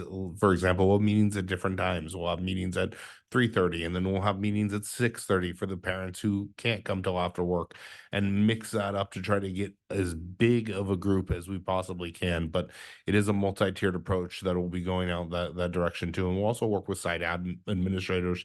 They know their schools their best. They know how to communicate with their parents to make sure that they see the meetings and it's visible to as many people as possible.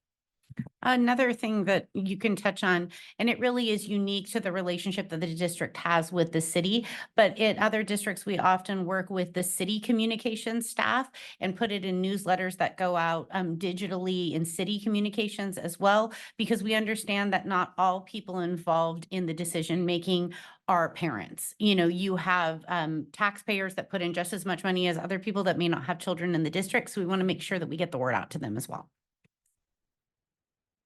For the particular schools, then, are you working with PTOs or just pretty much site council? Or We haven't gotten quite there yet. We need to, once we select that facilities master planning architect, that's when that work will start to work, will start to happen. Yeah, no, please. That's I think all of that information gathering is really great and absolutely, but how will that be accessible to the public as it's being gathered? Because sometimes people can feel like they're giving insight and then it just goes into the ether. So is there a way that it will be reflected back to the public in order to understand better?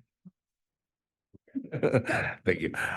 So yeah, again, with that communication process, we'll also push out things like websites where all the information will be available to folks. So summaries of meetings, videos of meetings, even if we do that, and all the information that we're building for the facilities master plan will be available. One of those websites is that we currently have, and we'll talk about the Pleasanton job, but you can look at, if you Google Pleasanton USD master plan, their master plan isn't a binder. It's not like a big thick binder that sits and gets dusty in a bookshelf. It's a website. It's a full-on interactive website where folks can come in and they can see it and it iteratively updated as we went through the process. So it's a really, we're trying to use modern tools to prevent the binder in a shelf that nobody wants to flip through the 500 pages in. I call them doorstops, but yeah. But no, will we be getting that here? That is the plan. Yes, absolutely. All right, just wanted to, thanks. other questions? So just to clarify, you talked about the fees earlier. Are we in the like 1.4% fee right now? There's no construction going on, so presumably we're paying for the program management piece. So the way that How does it work? Yeah, the way the fee structure works is we take your overall bond program and we apply that 1.4% to the program cost. And then we divide it by the life of the bond program. And one thing that we didn't get to hit on that I think is really important is you can only contract with our firm for 5 years. Legally, after 5 years, the district, whether they love us or hate us, has to put out another RFP and select again. So with that said, that fee is prorated for the first 5 years of your bond. We're not charging you that total percentage. We're prorating it according to the work that will be accomplished in the first 5 years. So I just want to make that clear because it can get a little confusing. And then on top of that, what we do is we take the construction value of your program. So, and we'll talk a lot about this, hopefully in our CBOC meetings. It comes up a lot in our other meetings, is what is the ratio of construction cost to what we call soft cost. So imagine construction cost is everything that has to do with brick and mortar construction, and soft are all the other people involved in the project that don't build the buildings. So when you look at that, you always kind of think of it, the shorthand is a healthy project or a healthy bond has like about a 70-30 ratio. So 70% construction, 30% soft. Anything under 30% soft is a pretty darn good program. So that's how we base our fee, is we take that 70%, we take that out of your bond and we apply a fee to that, and that's our CM fee. That is also prorated for the life of the bond in equal installments. And the reason we do that is because what happens is the district's going to come to us and say, we need to paint a school. We need to move this project from the back burner to the front burner. There might be things that occur during the bond program. And by always having that fee constant, we're never renegotiating, we're never adding another contract. We're always at the beck and call of the district for as many staff as we need to accomplish the goals that the district has. So it keeps a flat rate going and keeps us available to the district all the time. So just to exaggerate for effect, if we don't start building anything for 4 years, we're still paying you the same amount over the 5-year period. If you don't build anything for 4 years, hopefully you fired us by then. But yes, absolutely. Now the converse is true too. If we do a lot of work at the very beginning of the program and we're short on fees at the end, that's the gamble that we take as part of our fee proposal. And one of the things that we didn't get to hit on our presentation that I think is very, very important to us is we do not come back for ad services. We do not come back to the district and ask for additional cost unless your district has some kind of a crazy windfall and gets a new bond or tens of millions of extra dollars. But our deal is our deal. And that is something that's really important to us as a firm and something that we hold to. So the converse can happen too, which is typically what happens is that we end up doing a lot of the work up front. Thank you. Any other questions, public questions? I just had one question.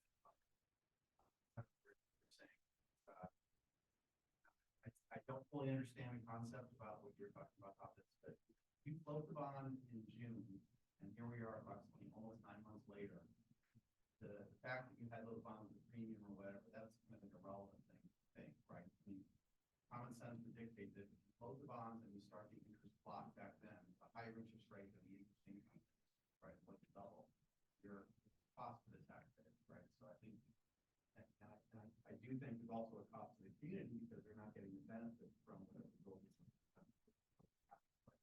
Still, and I think the firm is. Okay. Thank you. All right. Anything else on this topic? And if not, moving on to 5.4, receive and discuss ad hoc subcommittee findings on independent counsel for the CBOC. So just to refresh everyone's memory, at the last meeting, Cameron volunteered to chair an ad hoc subcommittee to look into the topic about independent counsel for the CBOC. I think it was a subcommittee of 1, but that's fine.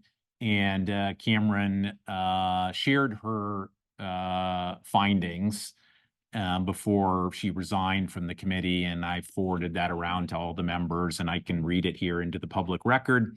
But that's the topic of the current agenda item. Any opening comments or remarks? I have a comment. So I want to thank Cameron for actually establishing this discussion. However, I am going to go on record and say, after many attempts, we did not have an ad hoc meeting at all. These comments that you're going to be seeing and hearing and discussing today are Cameron's comments. Albeit, no, I'm not making a comment on good, bad, and different. That's not the issue. The issue is they were not discussed in committee, so therefore they will be being discussed. I can't recall. Were you on the committee? I was on the Okay, committee and okay. assigned that night, and we Okay. had no meetings after several attempts. So Okay. just saying, not that this information before us isn't valid and good discussion points, but I just need to go on record that knowing that I was part of that committee, we did not have it. Thank you for reminding us of Yeah. that. Appreciate it. Okay, so what Cameron shared, she wrote on the council conflict question, the answer is that the district's council doesn't actually view the CBOC as its client. There has never been an engagement letter with the CBOC, a requisite to initiating any attorney-client relationship. They have never contemplated the potential conflicts between the district and the CBOC, much less drafted a formal conflict waiver letter, in which she says, which would be standard operating procedure when conflicts are foreseeable. And so representation expectations are agreed in advance, since the council can't serve both sides once the conflict materializes. They have never opened a file or internal billing matter for the CBOC, i.e. they keep no separate record of the work they do for the CBOC, and they bill it all under their district matter where we are not a listed client. For all practical purposes, we are not currently a client, not even a joint client with the district per any objective view of the legal engagement formalities. They are serving solely the interests of a single client, the district, where they provide advice to the CBOC. As an attorney, I find their lack of formality in seeming to advise the CBOC without any standard procedures in place to protect the CBOC's interests, both unprofessional and concerning. I strongly recommend the CBOC seek its own counsel, ideally at a different and independent firm. At an absolute minimum, the CBOC should immediately demand that we, when she was a member of the committee, be advised by a different partner at the same firm who will enter into a formal engagement letter and directly with the CBOC and will bill time to a CBOC specific matter so that we have a record of the advice provided. That partner should promptly execute a written conflict letter for the firm to the CBOC so it's clearly documented that they will alert us if the new partner sees our interests potentially conflict with the district. And so the CBOC members can really understand that the firm will immediately drop us as a client on any issue where the CBOC's interests conflict with those of the district. Please feel free to share my findings and recommendations publicly with the committee. Cameron. So those are the remarks of Cameron, and we can open up a discussion on the topic, and happy to take public comment on it as well.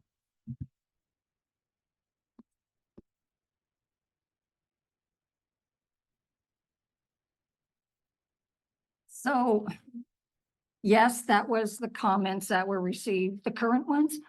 But back on January 6th, there was another process of questions that had been answered. And the first question, and these were proposed, and I'll read it from the beginning. It doesn't take long. It says, "Hi, Rick." Can I pause you? What document are you reading from? I am reading a document that was sent to me by Cameron regarding our subcommittee, that the ad hoc committee. And it was sent to the staff, and then it was answered by staff. It was sent by Cameron, it was answered by staff. Okay, thank you. Okay. It says, "Hi, Rick and Janet Mueller. Happy New Year to you both. I'm writing on behalf of the ad hoc subcommittee formed at the last RCSD CBOC meeting to consider and advise on the issues of independent counsel that has broken out only on a per basis for all DWK matters for which RCSD is the client. Please let me know if you have any questions or need any clarification on these requests. Thank you, Cameron Hoffman." The questions were all engagement letters.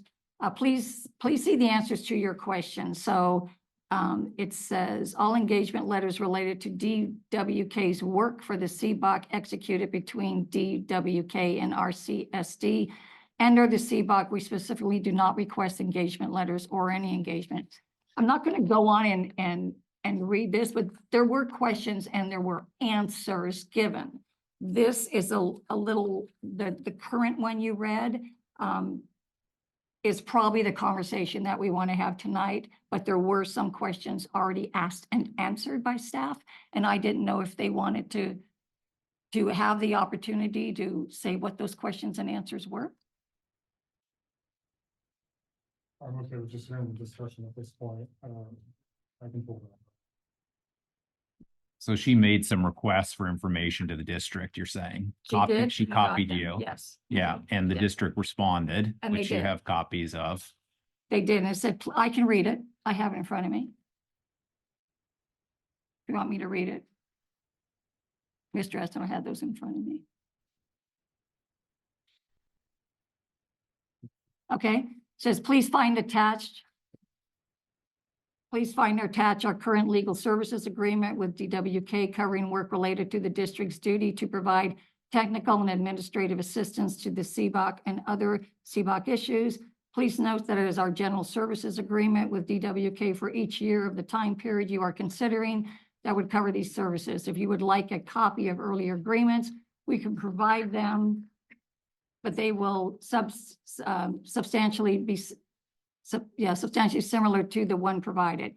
Number 2, any conflict waivers related to DWK's work for the CBOC entered into by Redwood City School District and our CBOC.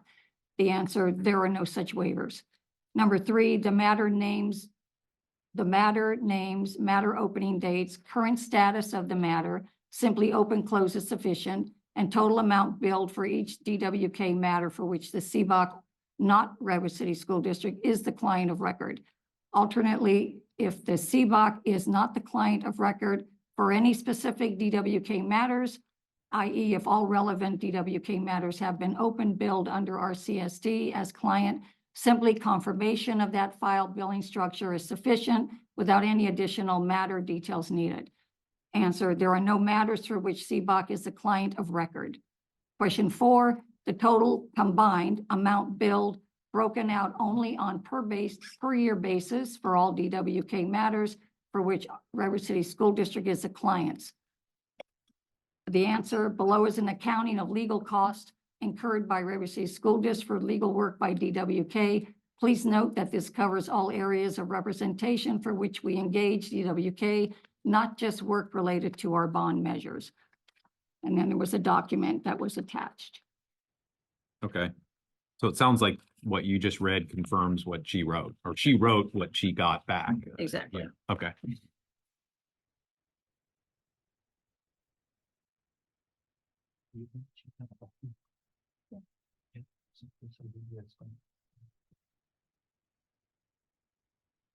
Your dog is in your car. Go with her and get. No, that's fine. Okay, other comments, questions, then we'll take some public comment.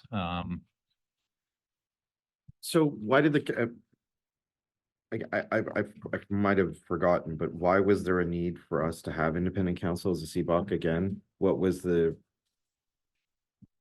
need or the risk? I understand that the district has an attorney. I understand what Cameron was saying, but why were we concerned as a subcommittee about having our own independent counsel? Were we worried about a lawsuit against us? So that, or something to that nature. I'm just not sure what the need was for independent counsel for our subcommittee. Well, my recollection was that in general, you don't want an attorney advising two sides of an issue, right? Because they're who are they representing, right? And if there were a contentious issue, not that there was at the time, but if one came before the CBOC, and we were relying on the advice of the district's attorney, there could be a conflict there. And thus, we wanted to investigate what were other districts doing, what would be the best practice. And so that was the chartering of the subcommittee. There was no plan to take any action, but to report back and then discuss whether action would be warranted. Okay, That was my recollection. Okay, that's fair. I just wanted to know. And Yeah. then I just wanted to also know, did we find out if other districts have to have independent counsel? That's my biggest question. If it is, then I'd love to extend on this. But did we find out if other districts had to have or do have independent counsel? I think Chris has probably done some research on this topic, so I'm happy to take public comment now. If you have something you want to share on the topic, Chris, go ahead.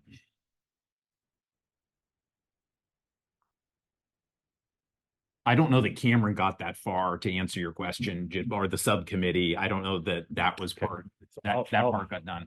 I will hit on that question. So I think I was the one that brought it up, right? So, and I think Carl explained it pretty well, right? It's like when I got married, I had a prenuptial agreement, and my wife, who I loved, or fiance, and we still had separate attorneys, right? Because even though you're in love. So it's the same with the CBOC in the district. Even though everybody might love the district, it's just good hygiene and governance.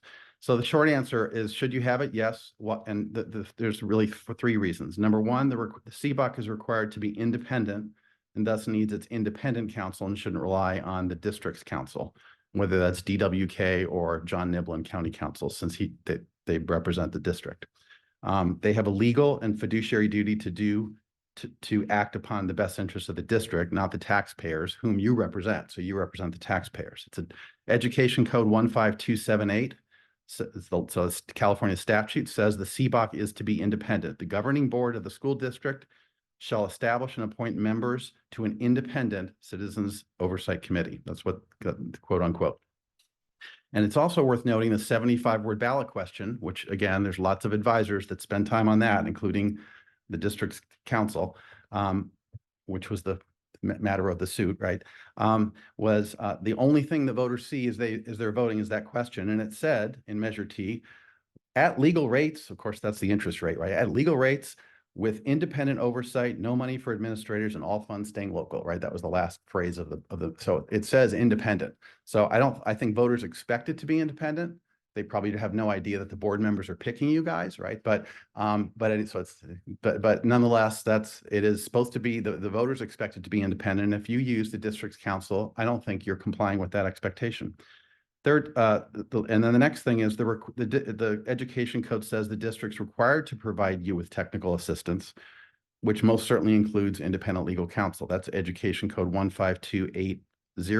It says the governing board shall provide, without expending bond proceeds, the Citizens Oversight Committee with any necessary technical assistance and shall provide administrative assistance in furtherance of its purpose, blah, blah, blah. Okay, and then John Niblin, who is on actually this representing the district, right? He even recommended KBOC, the California Association of Bond Oversight Committee, as a resource. That was his last slide when he trained you guys, which I kind of don't think it's a good idea for him to be advising you either.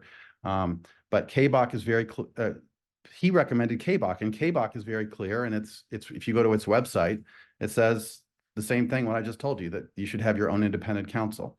Now, I know there was this question about what do other districts do? It's my belief that the vast majority of school districts in California do rely on other council members, but that's kind of irrelevant, right? It's like speeding, right? Most people speed on the highway, but that doesn't mean we should. And the biggest school district in the state, Los Angeles Unified School District, does have its own bond council, right? And I think there's a couple others. So the question is not, oh, everyone's doing it, so it's just fine to do. Let's just do what everyone else is doing. If everyone jumps off a bridge, you shouldn't do it either. And there are issues. I brought one up about workforce housing. You guys are doing something very shaky. There will be at some point. Anyway, if you're going to go pursue workforce housing, I think you should have independent counsel, right? There are a lot of dicey issues, I think, that can be pursued. That could be that's an unprecedented thing in most counties. I know San Mateo County has done it a few times, but so that's an example of something that I don't think is legal, right? Workforce housing. So you use DWK, I get, or John Niblin, they're going to say it's fine, but I can give you 5 other attorneys to say it's not fine, and they'll go on a contingency on a case against you guys. So Thanks. I think we got it. Yeah, Thank you. It's sad. I don't really appreciate the accusations Mhm. from some of the statements. They make me personally feel uncomfortable. Some of your accusations made,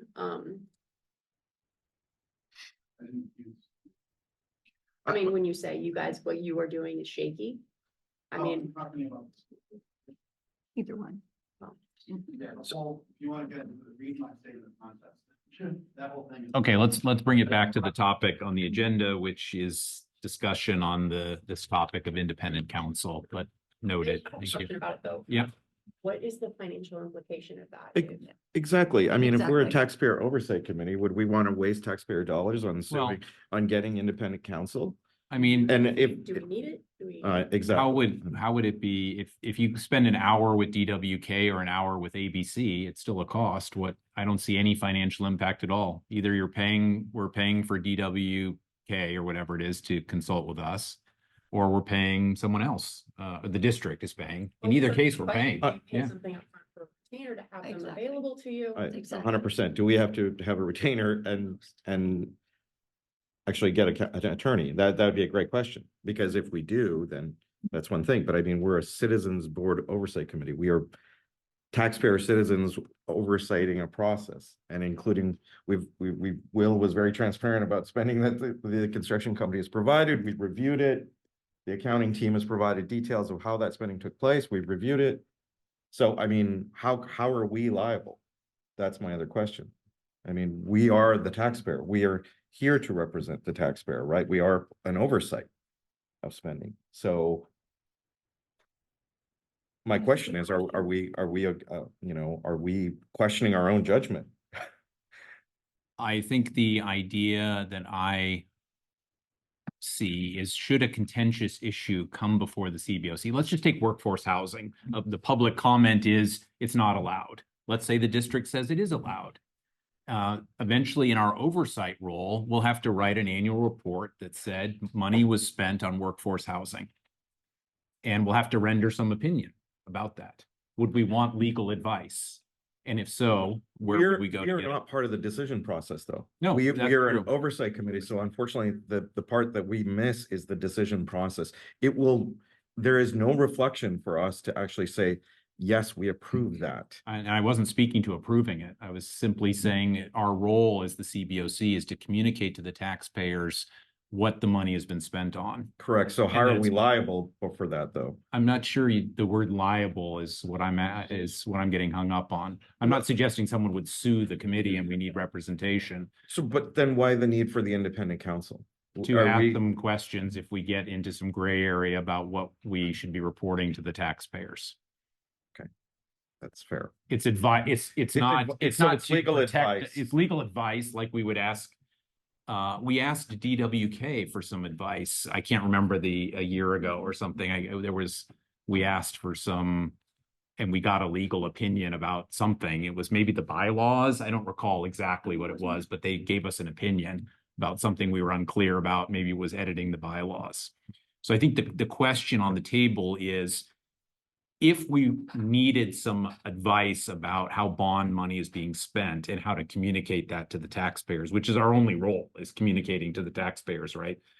You're right, we don't approve anything, we don't supervise anything, we simply just report after the fact whether it was spent according to the Constitution and the ballot measure. Right. So I think the question is, should a point of contention come up and we're not clear? Like, well, is that legal? Is that not legal? How would we communicate that? Where would you go to seek legal advice as a committee? Okay, so my next question would be the same as Jennifer and Janet's is really, do we have to have a separate attorney and do we have to put a retainer down? And then who is paying for that? And why are we using taxpayer money? As Chris Robel just mentioned, we're here to save the taxpayers' money. Who's paying for that? That would be my next question, I guess, to the issue. That's the only other thing that I can add. And that's just my thing. Sorry.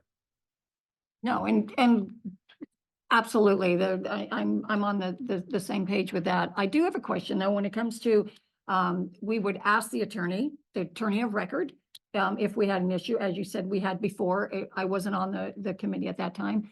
If for some reason this committee said, yeah, we're not standing for that answer, we could at that point engage an outside counsel for a peer review or second opinion or whatever you want to call it. But I am perfectly okay with being the gatekeeper of the citizens' dollars that they've entrusted for our eyes to watch.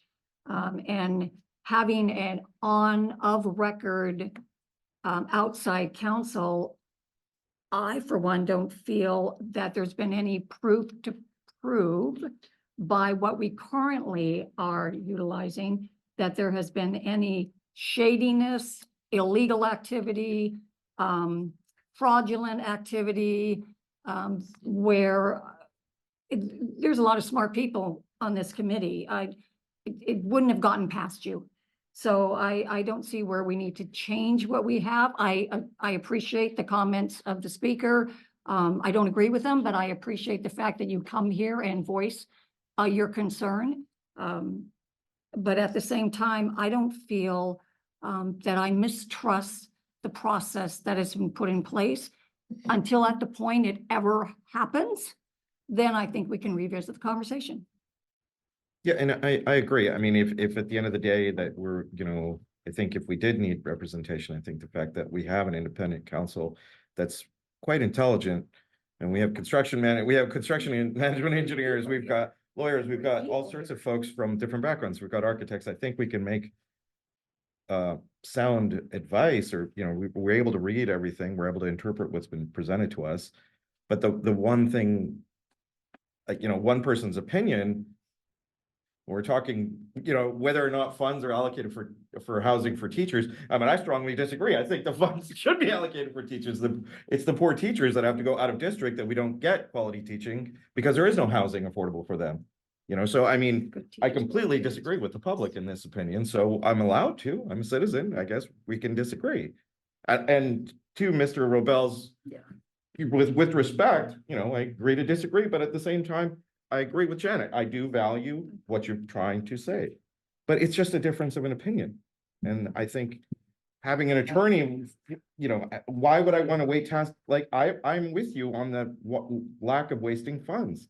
That's why we all joined the committee. But I don't think we would want to, I wouldn't personally want to waste funds hiring an attorney or needing an independent counsel for retainer at this point. That's just an opinion. So that's all I wanted to say. So I'm good. So. Other comments on the topic?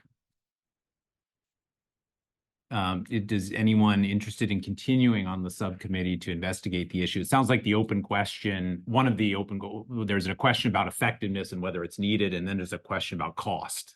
Is there additional cost to the district to do this, or is it just moving funds from one attorney to another attorney? So that's an open question that's been discussed this evening. So maybe it might be in our advantage to ask the attorney of record to come again before this committee and answer some of our specific questions and, point blank say to him, how does that process? What is that process? What is that next step? And that might be a good agenda item for us to have on one of our.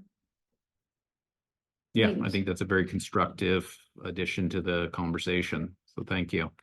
Anybody, other thoughts on next steps? So I apologize for having to step out, but I'm just wondering, what is the problem we're trying to solve by having the redundancy of counsel? We clearly have opportunities to engage should a conflict or differing of opinion occur.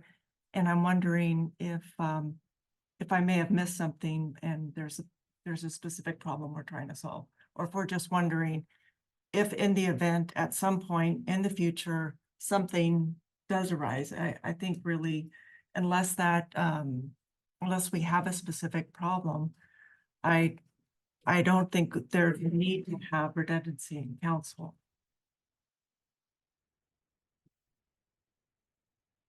Good point. I just want to reiterate that we chartered Cameron to go off and research this, and she came back with a very strong statement. Now she's no longer on the committee, of course, to come here and defend her position. But it's probably worth rereading what she wrote. And I think it is the question, the fundamental question is, would we want to, if there is no incremental cost to the district because it's paying one attorney or another attorney, assuming it's just hourly billed as needed, then fundamentally the question would be, would we want to have someone essentially ready to go should the need arise? That would be the only compelling reason to act now, as opposed to waiting until something does come up. Because let's say something comes up at the next meeting and we agree, gosh, we should probably get some independent insight on this. Then we'd have to kick off a process to go find this counsel. So this would be I agree with Cameron was Cameron is a very intelligent attorney. I mean, she's absolutely correct in her statement, but I just don't see where. I very much agree with Janet. Is what I'm trying to say. Is I think that if we do need an attorney, I think we would possibly execute at the time, and maybe yes, an independent attorney would be what I would say that be. I agree with Cameron. I don't think we use the district's attorney. But I just don't see where we would need it until the need arose. So that's just my opinion. That's all. But I agree with her opinion, and I think it's well stated. Yeah, just for the record, she did a wonderful job, and I appreciate all her hard work. Yeah. Okay. So I think there's no action to take tonight on this topic. It was a discussion topic. So we've had, I think, a good discussion on it. And I get a sense there's a feeling like when we need it, we should address the issue, but it's not needed now. Would be my summary of what I heard. Yeah, I would say if we need it, we address it. I don't think it's an automatic, we're going to need it, but definitely it is something everyone on this committee is going to have their eyes open to. And we won't, if we have requested the attorney's presence on an issue and we're not satisfied with that conversation, then we make a decision, but we haven't crossed that threshold yet. Yeah, I think you had a great suggestion, and let's just have DWK come and share their side of the story, right? Because Cameron has shared her side. Absolutely. And we can just have them talk about how they would handle the situation should it arise. Okay, Carl? yes. I think, just to clarify, when we needed their assistance the year and a half ago, I remember that, but I wasn't really directly into it. Do we have a direct point of contact with the council? Or I think that might be a way to help us in this process, is to be able to reach out to them directly and not need to, you know, there's no gatekeeping there. There's just direct communication. So I Yes. think that would be maybe a compromise. I don't here believe, to in the answer your meantime. question, I don't have that. I don't think Yeah. you do or any of us do. We go through the district. So that would be a great Right. question to bring up when they come and, Yeah. and present and say, you know, it's a great suggestion, Carl. Okay, any other discussion on this topic? Not hearing any, let's move on to 5.5. This is about our friend Measure T, which must be coming to an end soon, but let's hear what the progress is on the spending on the remaining Measure T projects. And Will, it's always a pleasure to have you here with us, and thank you for sitting through everything this evening to get to your portion of the agenda. Yep, thanks, Carl, and definitely some updates on completion tonight. We're nearing completion of the closeout phase of the Garfield new classroom building and modernization project. Expecting DSA certification this month or early April. Recently completed the final punch list items and closeout phase of the district-wide EMS energy management system and security project with Siemens. We completed the Haas video intercoms project, completed the McKinley Theater lighting technology upgrades project. We're working actively to help the district obtain the remaining state funding reimbursements for Measure T projects, including the OPSC reporting and audit responses. And we're in the procurement phase of the district-wide solar phase 2 project and look forward to our next planning meetings with the district to finalize locations for the new photovoltaic arrays. Does anyone have any questions? And is that, how much is there anything left after all of that that's still going to go to the board for approval, or are we just, is this in the closeout stage now? Definitely in the closeout stage. We're down, we're getting close to the last $500,000 left in the Measure T Fund 21. And the next and maybe the final item of the current Measure T funding would be supporting contracts for the phase 2 solar project. Do you have an estimate of the solar project? Seems like the last big one left then. It is, yeah. The project has to be completed, construction has to be completed and closed out within 2 years from April. So April 2026. It's going to be about a 2-year project. And we're still discussing with the district how financially that's going to work with the use of state funding. In terms of the relation to officially closing out Measure T and, you know, where those funds are going to land. Okay, I think that's the question. I don't know, Rick, if you have an opinion on this. Will Measure T activity be able to be closed out before the completion of that 2-year solar project? Or will we still be talking about Measure T for 2 more years? That would be a combination of the remaining funds that Will was mentioning, and then the state facilities program monies that we'll be using as well. So there may be an opportunity during that time period when money is fully expended from one that we can close out Measure T. Okay. Not necessarily with project completion, to answer your question. All right. Thank you. Any other questions for Will on Measure T projects? Okay, moving along to 5.6 then, which is our review of the last quarter's bond financial activity. This is covering the October 1st through December 31st period. In our next meeting, we'll cover the January through March So let's walk through our reporting on that quarter. Yep, so I do not, and correct me if I'm wrong, but I don't believe that 5.6.1 was provided. I think it was captured in 5.6.2 through 4. Is that correct? No, 5 point, it's, Oh, it is posted. Okay.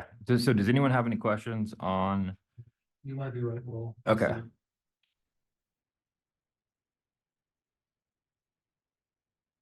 That's the 561. Okay. Does anyone have any questions on just the general expenditures of the program since last meeting? Before we get into the 3 reports provided? This is the 561 is the Excel spreadsheet with all the detail in it. So thank you again for providing that so that we could sort it and such. Does anyone have questions on the Measure T expenditures spreadsheet?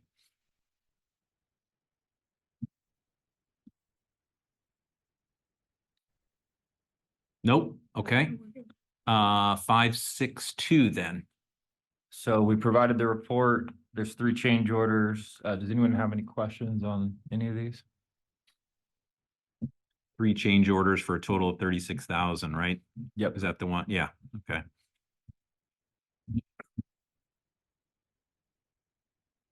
Any questions on the change orders from this period?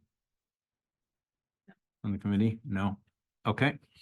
563 then is any no bid contracts.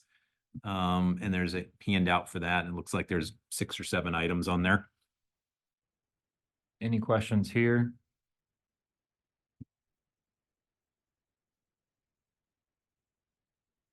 Can you remind us of there's a limit below which no bid is or bidding is not required, correct? Yeah, 60,000. So Okay. the only number larger than that, here's the 96, but that's a negative. It's a credit back on our GMK Garfield contract. Got it. Nope. Okay. Moving on then to 564. New board of approved projects. During Any that period. questions? Anybody have questions on these are quite similar to the other projects we've seen on the other lists, so. Okay. All right, thank you guys. 565. Any current litigation or disputes related to bond programs? None. Okay. Thank you. So then we're on to 57, which is the financial update on revenues and expenditures for T&S. For this item, I included 5 reports. The first report is the Measure T Bond Fund Income and Expense Summary Report. This is the cutoff is December 31st, 2023, showing the actual expenditures. Measure T Fund 21 interest revenue first quarter was 33K, and the actual expenditures 1.5 million, and the total actual expenditures for all funds combined, it's 212,914,763. Do you have any questions regarding this report? Nope. Next up is 57B. Yes, 57B, it's a board report from Financial 2000. It's a supporting document for the previous spreadsheet I presented, showing the year-to-date actuals as of December 31st, 2023. Just to point out, it's showing just the first quarter interest revenue.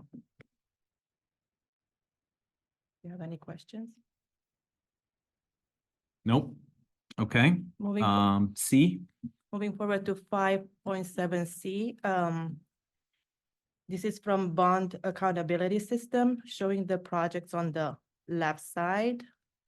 And and some brief descriptions, and then the columns showing budget and expenditures.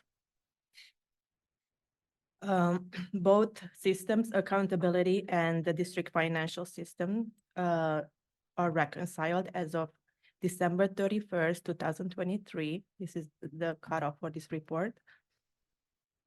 As you can see, it's showing the paid column, the total expenditures as of December 31st was 212,914,763, confirming the total expenditures in the financial 2000.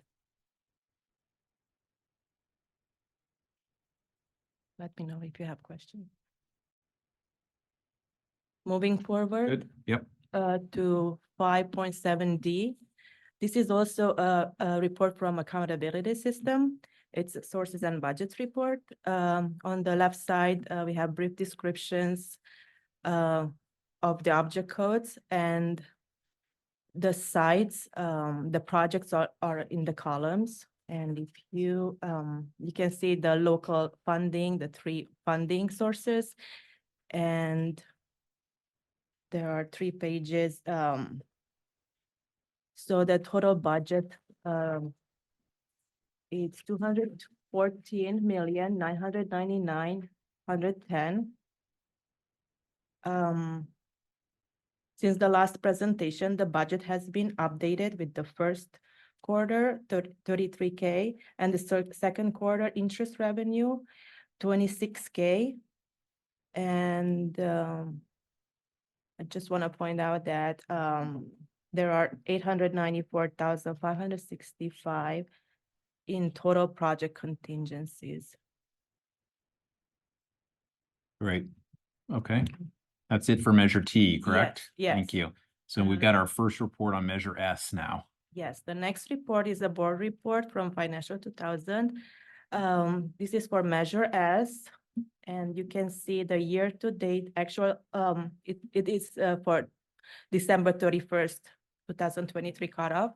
The first quarter interest revenue was 728,777, and the ending balance 89.5 million.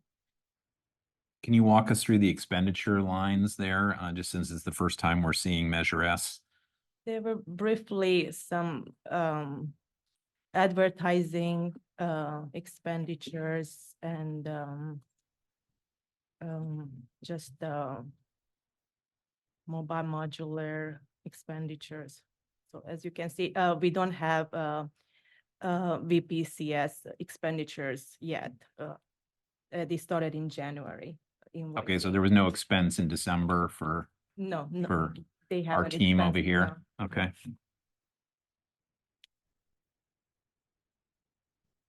Any questions on the Measure S so far? All right, thank you.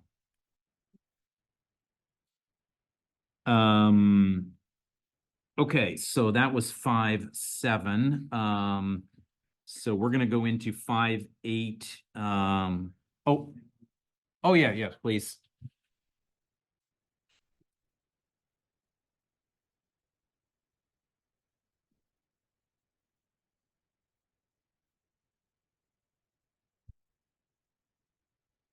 So I, as you probably know, kind of spot check some of these things. So, and this is an example of what I was talking about before. I apologize if you felt personally attacked. I was not attacking you at all, but this will help you understand my thinking. So on that expense list, you saw $11,472 for backpack hooks, right? I dug deep in this one. Okay, that was for one school. It was for 250 backpack hooks. Okay, so that comes out to $46 for a backpack hook. It's those little gold things that, you know, kids can put on their backpacks. I went to Home Depot and those hooks sell for $3 per hook. Okay, so we're talking about $11,472 for 250 backpack hooks. That was bid out to Beals Martin. It was not sent out to multiple bid, right? I mean, I would gladly do it for 10 for anyone. But it was not sent out to multiple bid. And so $3 versus $46, right? And coincidentally, or maybe not coincidentally, Beals Martin donated $20,000 to the Yes on Measure S campaign, and it wasn't sent out to multiple bid. So I think that's important for the, and meanwhile, we're laying off 39 teachers and everything else. Just draw your own conclusions. It's called pay to play. Okay, that's exactly what happened. $11,472 for 250 backpack hooks. Okay, thank you. Can I make Um, a comment? Or would you prefer not? Go ahead. Yeah, Thank you. sure. Um, Comment away. Thank you for you do the research. That's very helpful. But I find it hard to sit up here and receive such slanderous comments regarding one of our contractors that we're doing business with.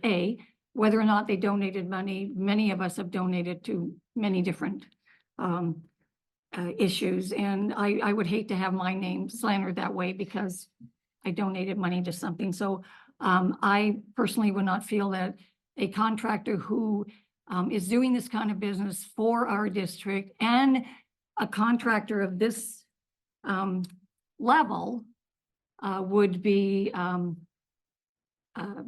fraudulently providing a cost to this bond measure. I will say that going to Home Depot and buying a hook is something you're going to do, I'm going to do, go home and put it on the wall. We don't have to pay all these salaries and do all this research and investigation on where, how tall it is, ADA regulations. There's a lot of other factors that go into establishing or installing what we do. So thank you for your analogy. I just wanted you to hear mine. Well, sorry, with the comment on this, the Home Depot hook is not the one that you install at a school. Like, I hang up my daughter's backpack every day. It's about a 1-inch thick piece of plexiglass that will not break. And if it did break, it will not be sharp that cuts a child's hand. So this idea, this random analogy of a Home Depot hook is not right. So sorry, I know I'm advocating over here, but it's frustrating. And then just to note, there was carpentry involved, painting involved, materials for both of those. Safe backing that'll allow the carpentry component to mount to the wall of the classrooms safely. The labor that was involved and, paying prevailing wage labor that the district has to, it all adds up quick. Yeah, I was just gonna ask if there was any backing. Was there any? Yeah, so that Okay, was the answer. to my let's question. move on to any other discussion on the financial reports. Okay, let's move to, we're combining essentially 5.8 and 5.10, which is about the committee membership. So we do have a required committee member representing a business organization, which is an unfilled position and I think has been for quite some time. So we wanted to get an update from the district on what's been happening to fill that. We do have 2 members who are up for a second term coming up in June. We just basically wanted to raise awareness of that fact so that we don't get into a situation where the board doesn't approve the members in time. We do need to have 7 members. We have 7 members currently. It would be good to have a few more. And we know we need to fill that business organization representative. So Rick, I don't know if you have any comments on, have you received any applications? Are you soliciting the community? Do you need help? Yes. I mean, that sums it up. Yes. It's all that. We've been unsuccessful with some of the reach outs that we've done with the business community member. But I will go back to what VPS said, and we also are going to utilize those opportunities when we're speaking to the community over the course of the next couple of months to try and find our positions. I put together this quick chart. I'll actually make it bigger, so it's easier to see. The ones in green are current members with expiring terms. The ones in yellow are now open positions as of this meeting. And unless Olivia tells me different, I think I did this correctly with all the positions on here. The vacancy on number 10 showing that if everyone's still here, we'd have 10 people on the 7-person minimum committee. And looking forward to filling these. Obviously, we've done no outreach on number 3 and number 9, as one was official as of last night and one was official as of Saturday or Sunday, Carl, I don't remember when. A few days forward- ago, yeah. Forwarded that Yeah. email. So we do have to take that into account, and while we're discussing community outreach and going to be talking to various communities around Redwood City, it'll be an appropriate time to also bring this up as well over the course of the next couple of months. If this works. So when we, on this slide, a little bit hard to see from over here. I can't make it bigger. But right now here are the required memberships: business organization, senior citizens organization, taxpayers organization, parent guardian with child enrolled in the district. We currently have 4 of those, and we only require 1. Parent guardian with child enrolled in the district and active in PTA, PTO. We lost that person. You can put me down for that. I have an official role on the PTO. Okay, I'm on the so, org chart anyway, so you so can we go take- from 0 to 1, Rick. You feel good tonight. Hey, we filled 1. Hey, let's celebrate. So that takes 4 to 3 on the other one. And then we still have the business organization that we will recruit through this process going forward. Well, and I think we don't need to fill another position with Carl, you providing that role of PTO. I'll take one for the team. Thank you. And when you do that community outreach, I think that's a great opportunity to share with the community how glamorous it is to be a member of this committee and all the perks that come with it.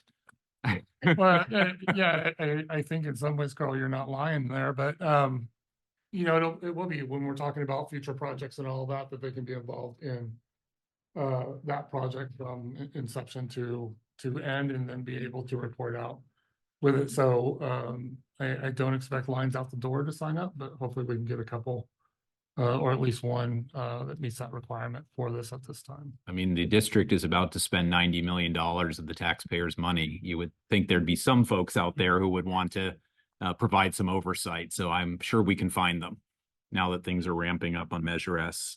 Okay, thank you. Any discussion or questions on the membership topic?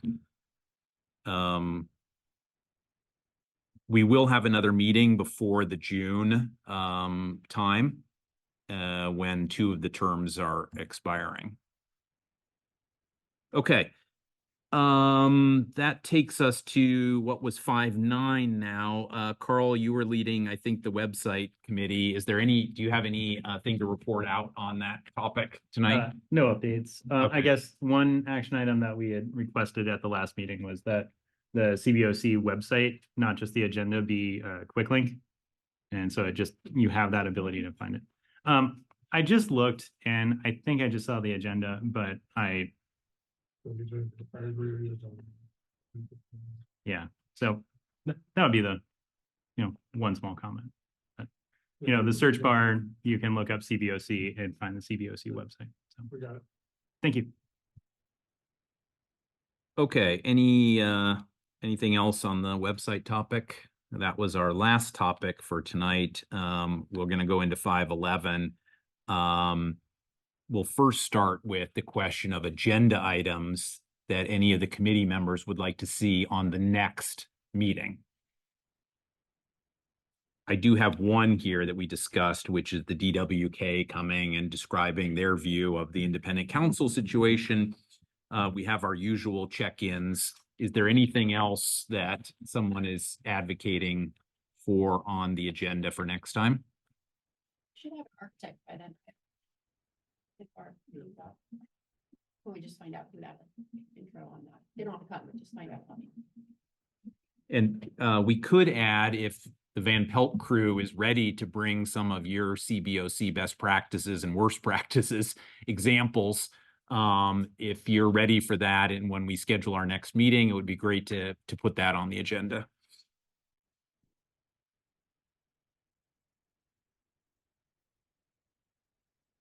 Anything else on that topic? Okay, let's go to dates then. So we've got 3 more meetings in this calendar year. We've got a meeting to cover the first, or whatever you call it, but basically the January to March. So we do need to have another meeting between now and the summer. And then we have a meeting in the summer, and then we have well, I guess we have 3 more meetings. Did I say, was there 3 more? Yeah, 3 more. So we can have Olivia send out some proposed dates, but oh, okay, sorry. Can't see from over here. You guys need to add another monitor in this room, some of your remaining bond funds. Okay, 9th, okay, great. 9th or 16th. Any preference from the committee on May 9th versus 16th?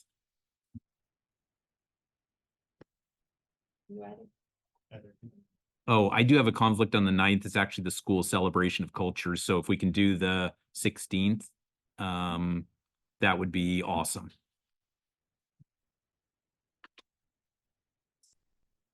Okay, May 16th, Olivia.